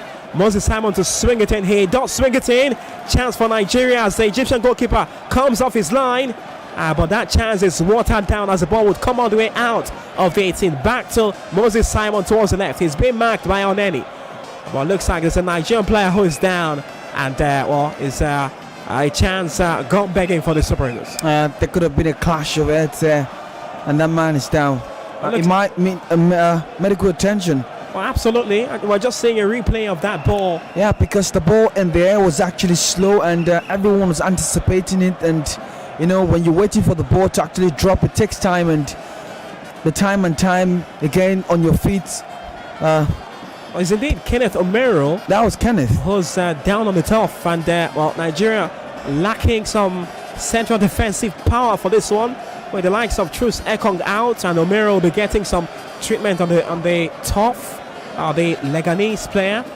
He's a towering figure, one of the tallest figure in this Super Eagles team. Of course he is, and it's been solid. I felt, the Howazin was actually going to be the best judge because of his technical ability, and it's put me wrong that he could also be a good passer of the ball as well, Kenneth. Or is what you can call a tournament player, Kenneth Omero, and he's been fantastic as well for his team. Just take nothing away from what he's done with his club side. Kenneth Omero, Leganes out there in the second division of the Spanish league. The 28-year-old, he's played 9 games so far this campaign. Not a lot really. Half of the games so far this season in the second division. And we've got lots of players who play here for Nigeria who play in the second division in the Spanish league. That tells you something about perhaps how deep the quality of players for the Super Eagles have become in recent times. Yeah, and one of which was that man, Ramon Aziz. Here comes AJK for Nigeria. He's a trick side. He's got the ball in 18. He's going to go for goal. He goes for goal, but that ball is parried out by the Egyptian goalkeeper El Shanawi. And Egypt pick it up now. We've seen 76 going on 77. It's still Nigeria 1, Egypt 0. MTN, proud supporters of Nigerian football, sponsoring this broadcast alongside the refreshment coming from Coca-Cola. Mohamed Salah is teed up, but that tee up is snuffed out, and the clearance from Nigeria is picked up by Sadiq. Sadiq is running into pace now, into some space, but his potential attack is also stopped in his tracks by the watching eyes of the Egyptian number 2, Mohamed Abdelmonem. Yeah, Abdul. I mean, it's been solid. I mean, for a player who's not a natural fullback, I mean, it's actually a central midfielder, and it's done his job so well by making sure that the attack is actually nullified, and that's the reason that you've not really seen too much, in the second half of Moses Simon, and that's understandable. It's been tidy, and Omar was just going to gamble because he knows he doesn't have the pace to take him on. But he just had to take the chance because if he were energetic to do that and continue on that run. Oh, it looks like trouble for Nigeria now because another Nigerian player, it looks like it's still Kenneth Omero, who's gone down unchallenged. So we just might be seeing another forced change in this game. We've seen one already for Egypt, and that was Akram Taufik coming up for Mohamed Abdelanim.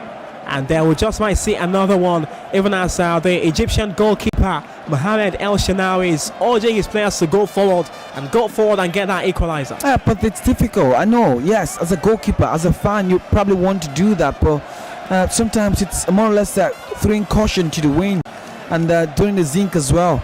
But if you're not tactical about the decisions, it could hurt you, and that's so unfortunate. An unfortunate situation, is Kenneth Omero, arguably the best, or rather one of the best defensive individual on the pitch of play in that green jersey. Well, he's going to be replaced by Semi Ajayi, the man who plays his football also in another lower division. In fact, does it really matter where you play these days? What matters is the quality you bring on game day, right? Yeah, but your quality determines your level. And Salah plays in Liverpool, and that's where he is. It's top level, it's top class. When your quality is unnoticed, you play for the bigger side. But Semi Ajayi was a player to recognize in the Premier League last season, was from a champion before they got relegated, and still there as well. And they're trying to get promoted as well. Well, it's a chance for 2 debutants in the African Cup of Nations. And Sami Ajayi coming on for Nigeria and replacing the injured Kenneth Omero, the man who plays football in the English Championship. He actually started his football with Arsenal, and what was it, Arsenal between 2013 and 2015. And these days in Turkey. Played for Arsenal, but these days he's with West Bromwich Albion in the 2nd division of English football. Also, Chidera Kelechi Nwakali, pardon me, has got his elder brother Chidera Nwakali. Kelechi Nwakali, the 23-year-old, plays football with Alcoran in the Spanish 2nd division. Is a man to come on now for Kelechi Iheanacho. Long ball into the Nigerian area, and there's an Egyptian player who's brought down, and he's calling for a penalty. Where you are, I'm sure that would not be given by the center referee. It appears that was going to be cheap, but then it looks like that man Mustafa Said exactly was actually going to take him down, and Zizou was surprised that he wasn't actually given anything because it appears that he was leaned onto. Well, 18 minutes of football played in Garoua, 10 more minutes for the Super Eagles to either hold on to this big win on opening day for the Egyptians, so find a way back. But it looks like the referee stopped play. Perhaps is getting some in swingers from the VAR. That might just be given as a penalty. But no, says Bakari Gassama. Well, he's allowed play to continue, and he says there's nothing in that after it's reviewed by the video assistant referee. Because that looked like, looks like a challenge, and that's because Sadiq was going to the ground already, and they might need to consult the VAR room because still having a conversation with the VAR. It looks like there's something very unsure, and he's for the second time he said he's allowed play to restart. Okay, when you as a referee, when you get a call from the VAR room, you stop. Yes, but then your discretion, I mean, you take the final decision, right? So you could still go ahead and say, let's go and continue to play and don't get distracted by the officials in the VAR room. Well, Nigeria versus Egypt is a meeting for the ages. If not, Nigeria have got another chance. Kotsi Ejike, who's just stolen the ball from the Egyptian defender. It looks like it was Hegazi on that instant. But that chance just couldn't yield to anything more than just a chance. And the Super Eagles with some defending off a long ball into their half. Kotsi Olaino. Emmanuel Etim is live out there in Gara for us. Emmanuel, with some of the injuries coming through now for Nigeria. As we see Wilfred and Didi down on the turf. This might just be down to jet lag or perhaps fatigue for the players. Well,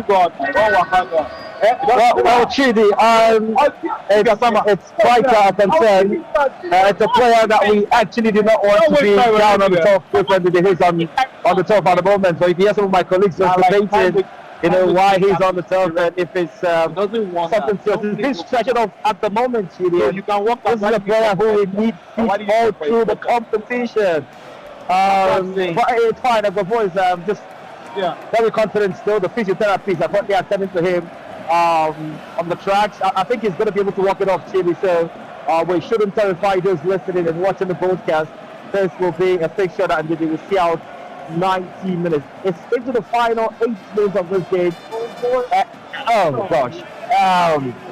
It seems like the Egyptians have their toes up now and tension everywhere, Chidi. Well, Egypt coming forward. Imalo is getting the better part of this broadcast because it's live out there as we see a crossing from the right, but that cross is dealt with by Olaino. And Muyiwa, 8 more minutes, make that 7 now of regulation time to be played. Anything can happen. Yeah, this is the dangerous time, but that cross as well is more dangerous. Corner kick for Egypt from the left-hand side is going to be swung in by the number 21.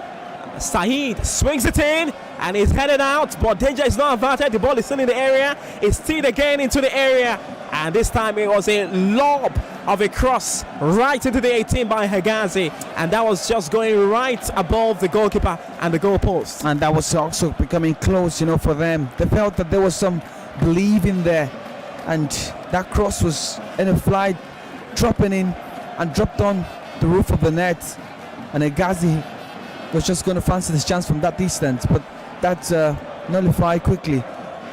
Well, Emmanuel, you're right there in Garura. What was the Super Eagles coach telling the players? It's just 5 more minutes before regulation time. What's Augustine Guavo telling the players right now? I'm sure he's telling them to just defend. Would that be the last resort right now, or the resort for Nigeria right now? Okay, go back and defend, because they're still seeing Nigeria come forward and the Egyptians are not tiring with their attack. It's a natural thing to do because you're in the lead and you want to actually defend what you've got at the moment, but I mean wouldn't be wise. You've got the players who are fresh already on the pitch, and then there could still be a chance here to extend the lead. But in the last 5-6 minutes, the Pharaohs have been absolutely looking for that chance, looking for that opportunity to actually level up, and they're not just getting the cutting edge, and that's not provided. And Elneny not giving enough, Arcraft as well not giving enough, crosses are not coming in from the wings, and that has reduced the opportunity for the wingmen to continue. Well, here come Nigeria once again with a chance. It's Omar Sadiq who was looking to go past his man. Hegazi is almost everywhere now. He's a Trojan in that Egyptian defense, a 30-year-old veteran and former West Bromwich Albion player. These days plays his football in his home country with Etihad Jeddah. Actually plays his football in Saudi Arabia, Hegazi. Of course, starting his football out there in Egypt before making that move. Such a big move for him, moving to England. Egypt have it with 4 more minutes of regular time to play out there in Garura. Elneny has it towards the left in Nigeria's half. Dangerous times for the Super Eagles. They are looking to soar above these Pharaohs today, but the Pharaohs, they're not quitting anytime soon. Ejuke loses possession, back to Hegazi in the center circle. He's pushing forward now. Reminds you of a certain Harry Maguire with Manchester United. He seems to have this sort of build for a central defender. That's why he's been there for a long time for Egypt. But he's quick to some extent. But it's continental football and African level. I mean, you probably would consider him a very good defender, but in the European top on the level, it's not, or rather nowhere, top-class defenders. And Hegazi for the Egyptian side is considered himself solid, and his leadership qualities, giving him that opportunity to captain the side. Well, the last 5 times Nigeria have met Egypt in all competition is ended in 3 wins for Egypt and 1 win for Nigeria, with the last one coming with one of those 5 coming in a draw for between the Super Eagles, and that was back in 2016, in March 2016, in that African Cup of Nations tie. And not sure there was an African Cup of Nations in 2016, but it was a competitive tie. It ended 1-1. With the likes of Etebo scoring for Nigeria and Mohamed Salah scoring for Egypt. Yeah, a World Cup qualifying fixture. I mean, an African qualifying fixture. That's the CAF qualifying round for 2017 AFCON. Throw for Egypt in Nigeria's half towards the byline from the left-hand side. Salah has got the ball in the 18. He can win penalties, and but Nigeria would snuff of that attack, and the center referee would call for an infringement against the Egyptians. And this time it looks like it was the Egypt's number 12 who was found wanting. That's talking about El Said. And it's going to be a free kick in favor of the Super Eagles of Nigeria. 87 going to 88. Nigeria 1, Egypt 0. And the solitary goal separating these two teams coming in the 30th minute in the first half. Kotsi Kelechi Iheanacho. And was a player who is well refreshed by our friends at Coca-Cola. And our MTN, who are proud supporters of Nigerian football. And of course, proud broadcast partners of our coverage here of the African Cup of Nations on Nigeria Info. Egypt have it now towards the right. Yeah, it appears like history is about to repeat itself. 2002, Guavon's first game was actually a 1-0 win against Mali. And then again in 2006 against Ghana, 1-0. And it's looking like the same scoreline as well. Yeah, again. I would see a cross from the left from Egypt. It looks like a ricochet off a green shirt. And so that cross was Kotsi El Said, the man from Al Ahly. As we'll see, one more change for Egypt, perhaps the final change. And it's the number 9 who is going to come on, Mohamed Sharif Ragai Baka, as a player for Al Ahly. A lot of Al Ahly players coming on here. Yeah. And he'll be coming on for the very hard-working Mahmoud El Wench. And also Nigeria will be making one more change. Alex will be coming on for Moses Simon. Corner kick for Egypt. It's going to be an in-swinger. It's a good one. It's headed out by Wilfred Nyondidi.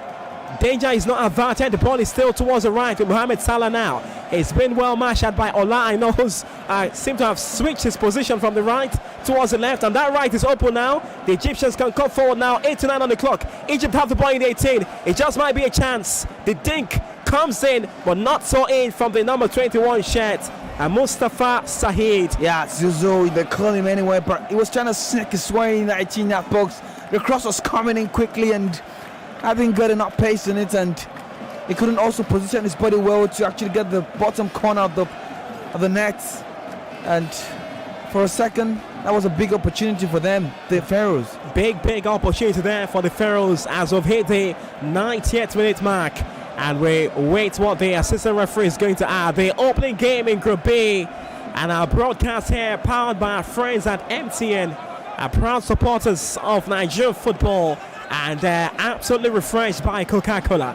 4 minutes of added on time, says the assistant referee. And so 4 minutes, so a superb and sensational victory for the Super Eagles. Long clearance from Nigeria's half from Wilfred Nyondidi. Well, I've got to come to you now, Moyo. Can Nigeria hold on to this potential win, or can Egypt, or will Egypt come back? You expect the Super Eagles to actually hold on.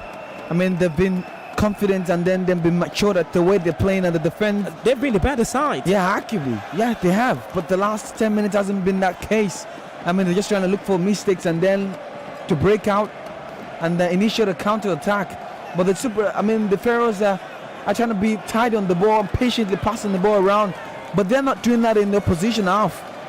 You know, the first time these two teams met was back in 1960, even as Egypt come forward once again. And the first time they met, Egypt won 2-1. As we'll see another crossing into the area.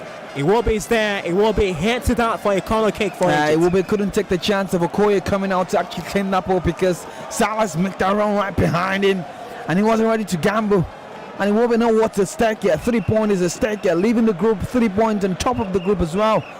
And with just a few minutes left. Corner kick for Egypt. An outswinger is headed out, but it falls down to Hegazi. Hegazi will take it off for a player, for an Egyptian player, but no one is there. And Nigeria would boss into a counter-attack position now. Here come Nigeria. It's 3-on-4 now for the Super Eagles. Ejuke running towards the right. The Cisco Moscow player. Ejuke with the strike, and it's punched away by the Egyptian goalkeeper. El Shanawi comes off his line to stop that one from going in. A bit selfish from Ejuke. Yeah, I must really say, but come on, consider that speed from Ejuke, like a kind of BMW X Series 7. And then that's right from the 30 yards out inside the 18-yard box. I expect he should have crossed the ball and get it across the face of God, because that man is there, Umaru Sadiq. And Ejuke just ignited him and then decided to go on his own. And El Shanawi makes himself pick and prevent that one from getting to the back of the net. Well, you can't blame him, the young trickster, Chidera Ejuke. But he's got to be mature with the way he's playing. That's an opportunity to extend the lead. Well, we've seen him score lots of goals like that, playing for Henryville and playing for Cisco Moscow. But on that occasion, the better option was to look for support with the on-running Omar. So the corner kick for Nigeria is going to be taken short, and they're going to be wasting some time. We've seen 3 of the 4 added on played. So 1 more minute to go. And Augustine Gravon is urging his lads to go back and form a defensive formation. Egypt have it, Kotsi Hegazi. Last 1 minute of the 4 added on. Long dink towards the Nigerian area, picked up by Ola Aino. It looks like it's Aribo, who's also been fantastic so far today. Joe Aribo. Yeah, he's been the one taking things up, and the moment indeed the breaks up play, he picks up the pieces and then trying to string the passes, most especially onto the left hand side. And Moses enjoyed a larger portion of it. And not forgetting how he linked up well as well with Kelechi Iheanacho. Well, the Egyptians will be putting everything in now, but the long launch into the Nigerian half is too poor, too weak, and it's picked up by Nigeria. And here come Nigeria once again. Kotsi Iwobi, good dink and flick there from Sadiq. But the whistle from Papa Gassama would come. The Super Eagles have recorded a big win on match day 1 out there in Garara, the 30,000 capacity stadium. And what a sensational win this one is for the Super Eagles against the Egyptians. This fixture that go back over 60 years now. The first meeting was back in 1960, and over 60 years later, it still means something for the boys in green and white. The Super Eagles in all green today, recording a big win on match day 1 in Group B. A win that puts them in a very comfortable situation heading into match day 2. And it's that goal from Kelechi Iheanacho, a superb rooftop strike from the Leicester City forward, putting the massive separation between these two teams. Full time in Gara for the first game in Group D at the AFCON Cup of Nations. And even the Nigerian technical team will take some pictures with Mohamed Salah. It's been a great job. They've worked their socks off, this Super Eagles team. And the Pharaohs licking their wounds here tonight after 90 minutes. Full time in Gara, Nigeria 1, Egypt 0. Well, if we can, when you are just before I go to Emmanuel, your thoughts on this game? Big win, a massive one for the Super Eagles. And just when many people didn't give them the chance, shocking Africa and the world. Yeah, they showed a really courage. I mean, the individuals there really show characters, and as to not get influenced, or rather looking at the back of how they've been able to, get into this game with a lot of absentees, I should say. I mean, they were so much playing with confidence, and then the swagger, the style at which they attacked showed that they were there to actually snatch that win, snatch that win rather. And the Egyptian total was come best in 50-50 situations. They were on top, and in the area Jaws as well, they came up on top as well. And this would definitely go on to mean that a 9 points should be assured for the Super Eagles. Well, what a way to begin the journey at Cameroon 2021, happening in 2022. Emmanuel, if we can get your in-swing out, Emmanuel has left our broadcast, and he'll be looking to make his way to his hotel. Full time in Garara, Nigeria 1, Egypt 0.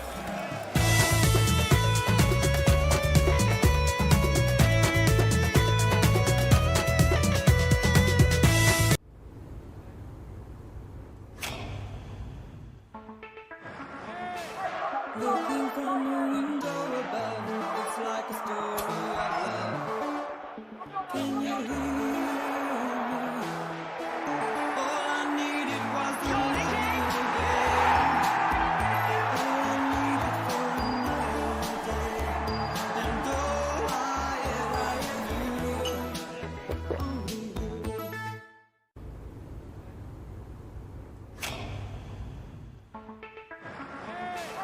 Looking from a window above, it's like a story of love. Can you hear me? All I needed was the light again. All I needed for another day. And oh, I am you. Only you.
Recorded their first victory at the African Cup of Nations on match day 1 in Group D, and they've defeated the biggest of their opponents. The Pharaohs of Egypt have fallen at the hands of the Super Eagles of Nigeria. Full-time score, in case you don't know, it finished out there at the stadium in Garoua, Cameroon. Egypt 0, Nigeria 1. Goal scored by the Leicester City of England frontman Kelechi Iheanacho off of an assist of Joseph Aribo, the Rangers man. So clearly a British connection between those two. Welcome back to our coverage of AFCON 2021 right here on Nigeria's First for News, Talk and Sports, 99.3 Nigeria Info. We are Femi and the gang, and I am Samuel Victor Akpan.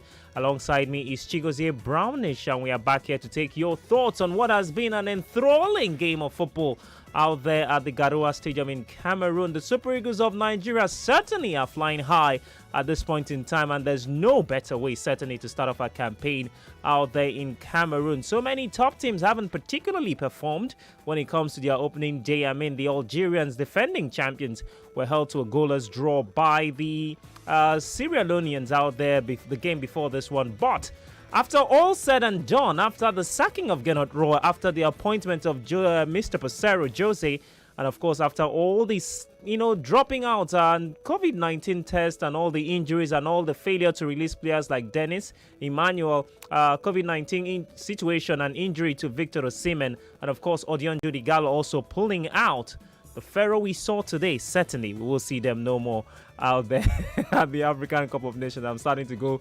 philosophical and spiritually. But Chigozie Brownish, welcome back to the broadcast, and welcome back to you out there tuned into the broadcast. We're still live streaming on Facebook, Nigeria Info FM 993, and of course on YouTube, Nigeria Info FM. There's nothing else to do but to take your thoughts. But first of all, I've got to get the thoughts of Brownish on what we're struggling to contain our excitement here in the studio when we walked in at just after Chidebere handed over to us. We're screaming, "Go Super Eagles!" We knew it was always going to be difficult at the 45 minutes in the second half, but how much credit Brownish has got to go to the boys for a very, very tidy and impressive second half performance. All the credit. Absolutely all the credit. I feel like the Super Eagles they worked hard and they deserved this win. 3 points well earned. It was a very dominant performance. The best football I've seen from the Super Eagles in an incredibly long time. I was extremely hyped. Absolutely put the Egyptian Pharaohs in their back pocket, particularly Mohamed Salah. Mr. Mohamed, who didn't necessarily see, let me say this in pidgin, you don't see anything play at all. In the second half, Zizo coming in, it caused a few problems, but absolutely terrifying defending from William Troost Ekong and of course Kenneth Omero before he was substituted for Semi Ajayi. It was a great game, I have to say, for the Super Eagles. Incredibly dominant in the first half. In the second half, they actually were on par with the Egyptians, even when they made a few substitutions that actually sent their attacking play right through the roof. It was a great one. Austin Iguavon did a fantastic job. He's done a real yeoman's job with the team. I mean, Ola Aina was looking almost like a forward player. A couple of times Nigeria should have put 2, 3, 4 maybe past more the goals Egyptians in the second half. But it was a delightful performance. Finishing could have been better, but we did just enough, and it was enough that was very pleasing to the eye. This is what we meant by saying that we hope that Nigerians can play better football. Nigeria played better football and we won the game. Fantastic game, I have to say. Certainly fantastic from a Nigerian perspective. I'm sure you're happy out there. You want to scream on top of the mountains and the hills that Nigeria starts off on a winning note. Not so many must be said. I, for one, if you've listened to our broadcast, never really thought the Super Eagles of Nigeria would play the way they did. So it's not just about the victory, it's also about the performance. When you put on that sort of performance against the Pharaohs of Egypt, who, again, you would say we've always known how to navigate our way through a game against Egypt. But when you've got Mo Salah, arguably the best player in the world at the moment, playing for a side, and you go on to record victory over them, it must be celebrated all day. 0700 993 993 993 is the number to dial to get through to us in the studio and tell us what you've made of that game of football. Nigeria winning by a goal to nil and going straight to the top of Group D at the AFCON tournament. 01465 7190. That's a female line. 01465 7190. You could get through to us only if you're a lady via that line.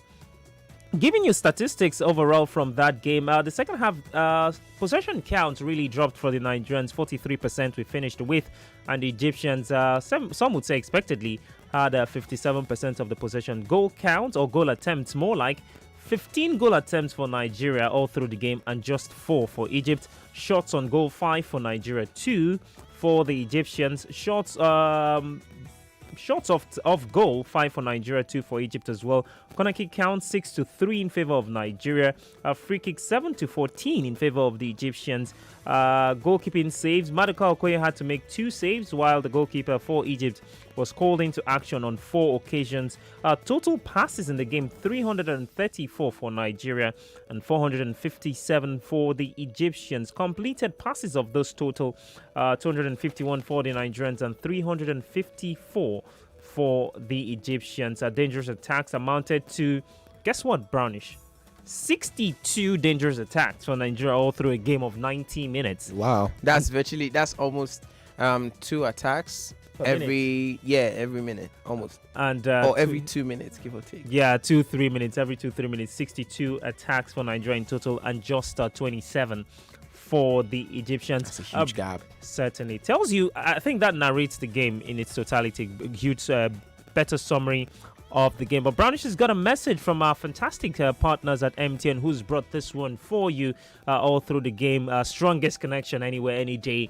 We've used that connection to connect through to Emmanuel Etim as well. So you can be guaranteed wherever in the world you are, MTN has got you covered, and they've got fantastic news for us, Brownish. Yeah, of course. The Nations Cup 2021 has certainly kicked off, and I've got the most exciting news for all football lovers, and it's coming from MTN. Now, banting with your friends over football is great, but what if you could actually win money from your knowledge of the beautiful game? MTN gives you the opportunity to actually be able to win money off your knowledge of the beautiful game. All you need to do is dial *205# on your MTN line at the cost of 15 naira daily or 200 naira weekly to test how much you know about football stats, facts, and trivia, and be amongst the 5 lucky Nigerians to win an all-expense-paid trip to Cameroon 2021. Now that is a gift, if you ask me. And that's not all. 10 lucky Nigerians get to win 10,000 naira daily, 100,000 naira monthly, and one true Niger fan stands a chance to win 1 million naira. It's literally raining money so early in the year, and definitely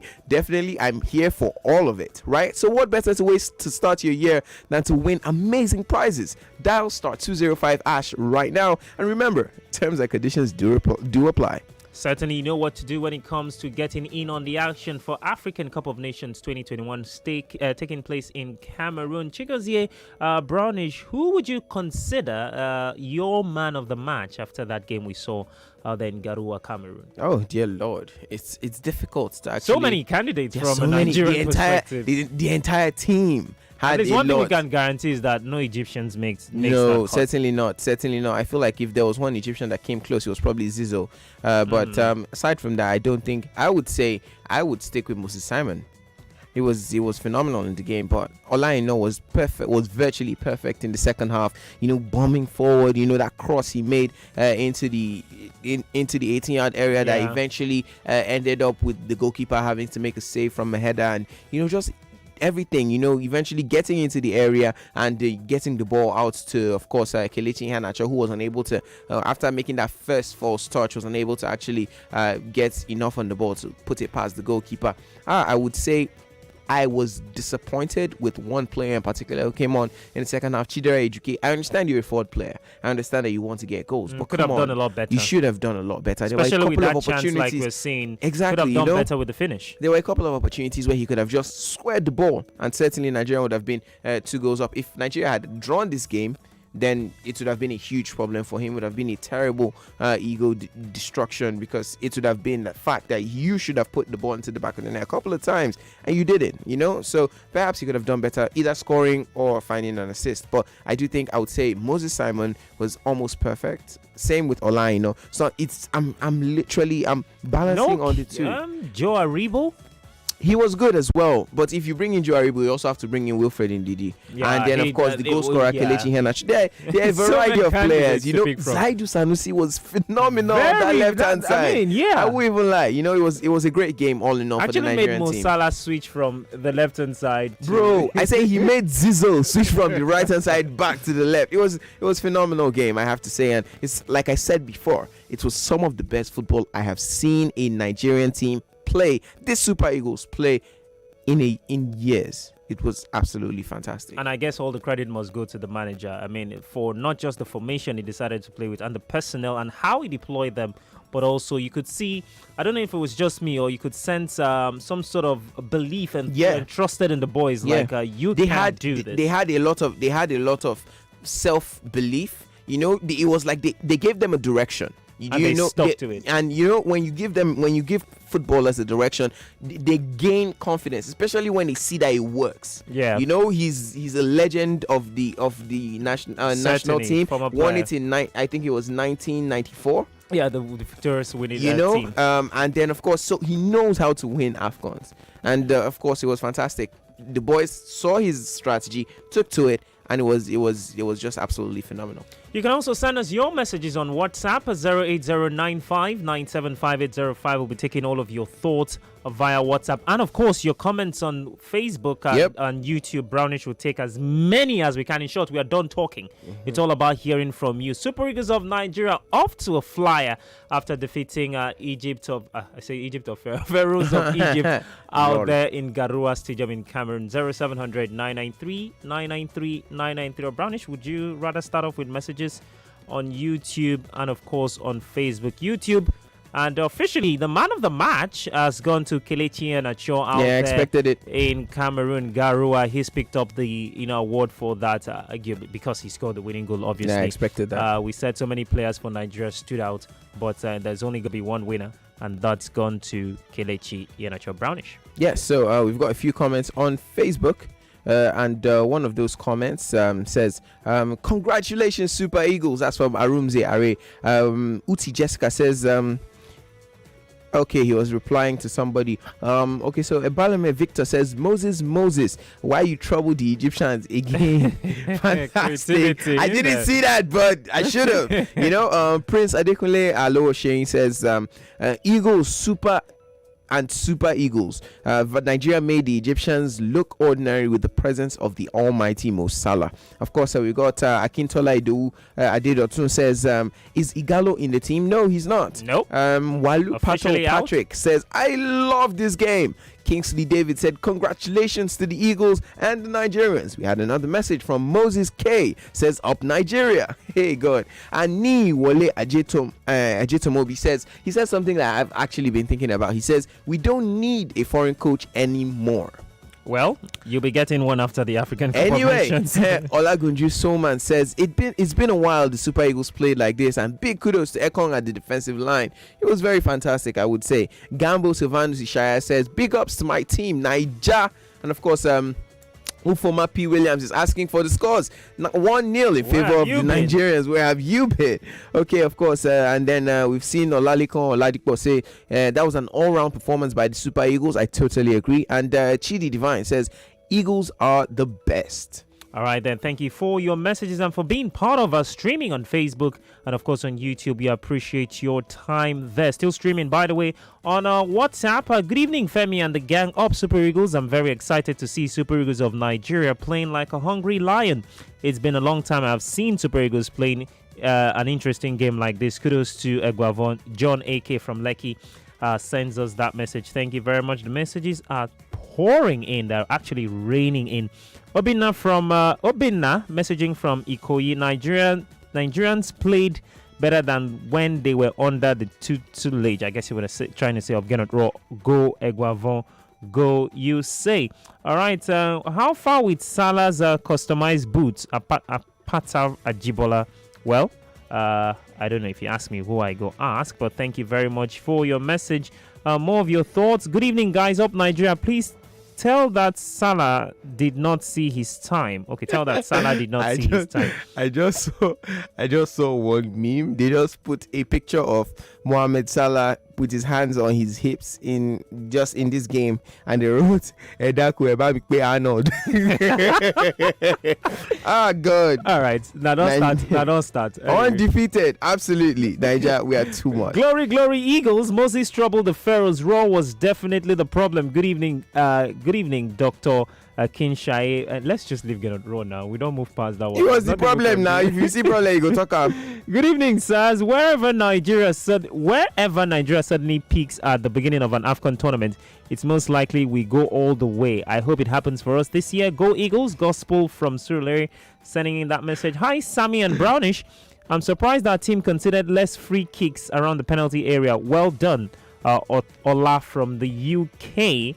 All right, thank you very much. Good evening, guys. Don't kill me. Nigeria had a balanced team.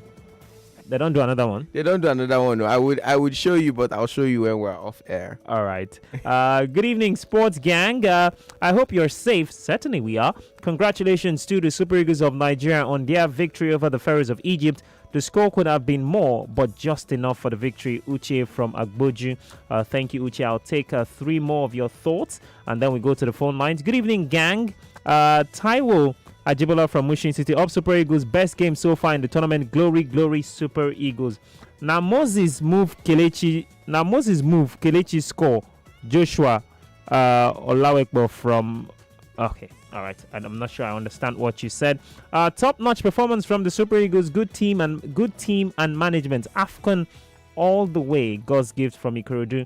And finally, for now, truth is, been a while I saw Nigeria play this good. We have everything we need in Nigeria, and if we can channel our resources to developing what is ours, we wouldn't need to rely on anything foreign. All right, thank you very much, guys, for your thoughts on WhatsApp. We'll see if we can sneak in as many as we can before the end of the broadcast. Another game set to go down. The other 2 teams in Nigeria's group, Guinea-Bissau and Sudan, go head-to-head at 8 p.m. Anthony The Voice and, of course, David Okwara standing by for commentary duties for you at 7:30. They will take over from us. But now, it's all about your thoughts on via the phone lines. 0700 993 993 993 and of course 01465 7190. That line is for our female callers only. Brownish, let's take some thoughts and turn down the volume of your radio set when you call in. Let's start off with that female caller. Good evening to you. Good evening, Sammy and Brownish. Hi, good evening. What's your name? My name is Esther. I'm calling you. Welcome, Esther. Thank you. Samuel, what is sterling performance? Like, tell me I know about many of us. Sterling performance. I'm telling you, like, we didn't see this coming. Like many of us, me, I believe I was hoping that we were going to win, and I'm happy that we won. Like, okay, now there was no foul in that game. For me, I feel like this Nigerian game is best. Like, best so far in the tournament. We're going to see. Yes, the best so far. Like, all right. I'm so happy. Like, I'm very, very delighted. I can imagine the excitement. And Esther, Mauritia, how are you? How did they say that? Mora, how are you? Sam. Esther. Tell me. I don't know what you're saying. Is that what we came here to do? All right. Thank you very much for calling, Esther. Good evening to you. Hello. Good all Nigeria. Hey, comrade, welcome. Hey. Let me tell Egypt today we are calling for penalty. It was not a penalty. that foul they were calling for. It was not an intentional act. Certainly. From Moses. Mm-hmm. Thank you for Nigeria because I was shaking. My wife was holding me because Toronto gave me hypertension 4 years ago, 3 years ago. Nigeria have come back to win play and the agility of Eguafo, Sacha, Amukachi, Kalawako, up Nigeria! Up Nigeria! All right, thank you, comrade. At least he said Kenadron gave him hypertension. Wow. Eguafo is giving you low hypertension. All right, good evening to you. Hello, good evening, Nigerian folks. Hi there, good evening. Up Nigeria! You know what happened? My name is Sam. I'm calling from Lekki. Welcome, Sam. I was just praying for confidence because I know Nigerians have a lot of quality to play Egypt. I was praying for confidence and luck. So it's a very nice, good performance. I was in high pressure, but now my body is cool. All right. I so much love this team. Without Igalo and without Victor Osimhen, I know we can do that. Thank you very much. You guys are doing all the best. Thank you very much for calling in, certainly. Good evening to you. Welcome. Hello. Good evening. Hi, good evening. What's your name? Yes, my name is Morayo. Welcome, Morayo.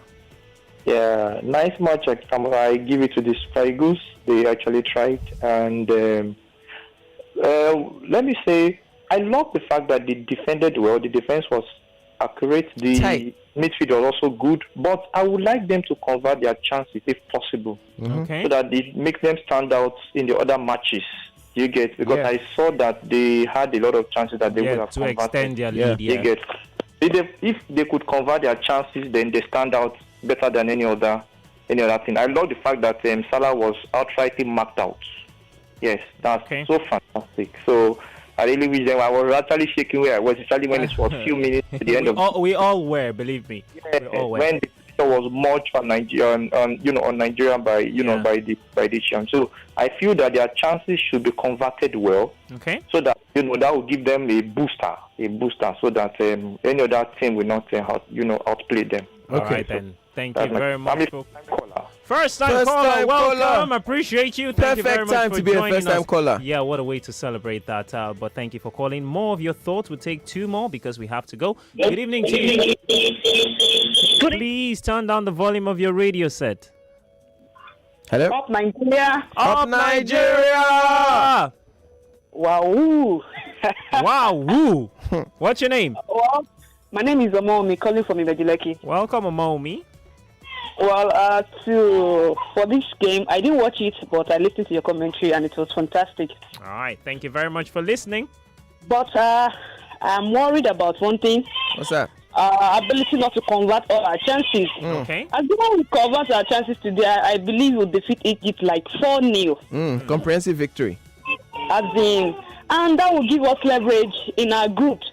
Yeah. And I'm scared. Although my heart desire tonight is for us not to play Ahmed Musa or Diony Gallo or Osimhen with our top striker missing, and yet we could give them that top notch. Then the Eagles are really flying high.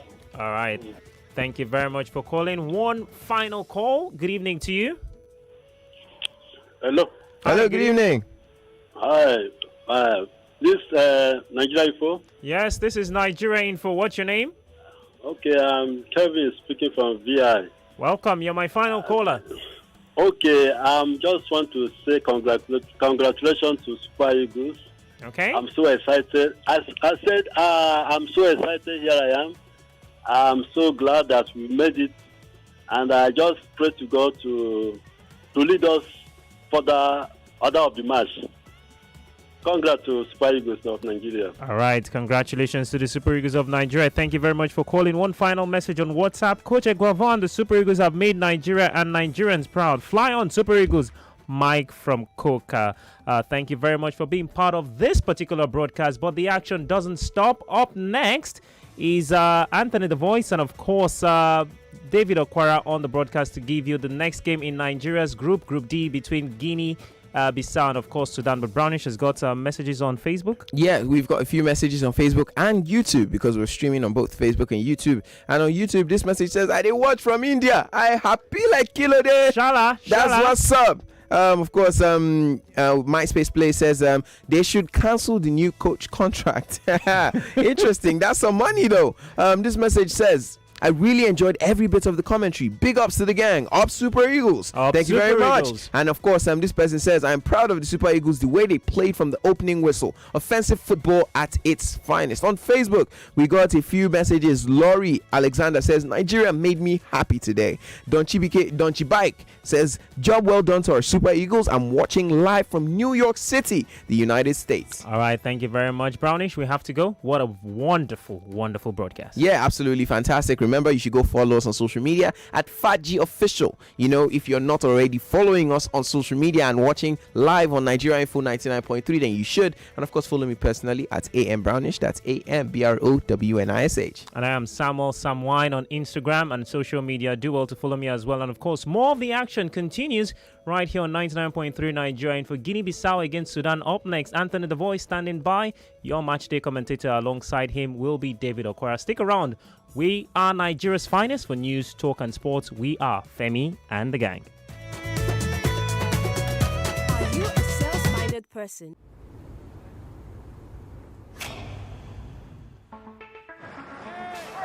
Looking from a window above, it's like a story of love. Can you hear me? All I needed was to love you again. All I needed for another day. And though I ever knew. And that is 0905 63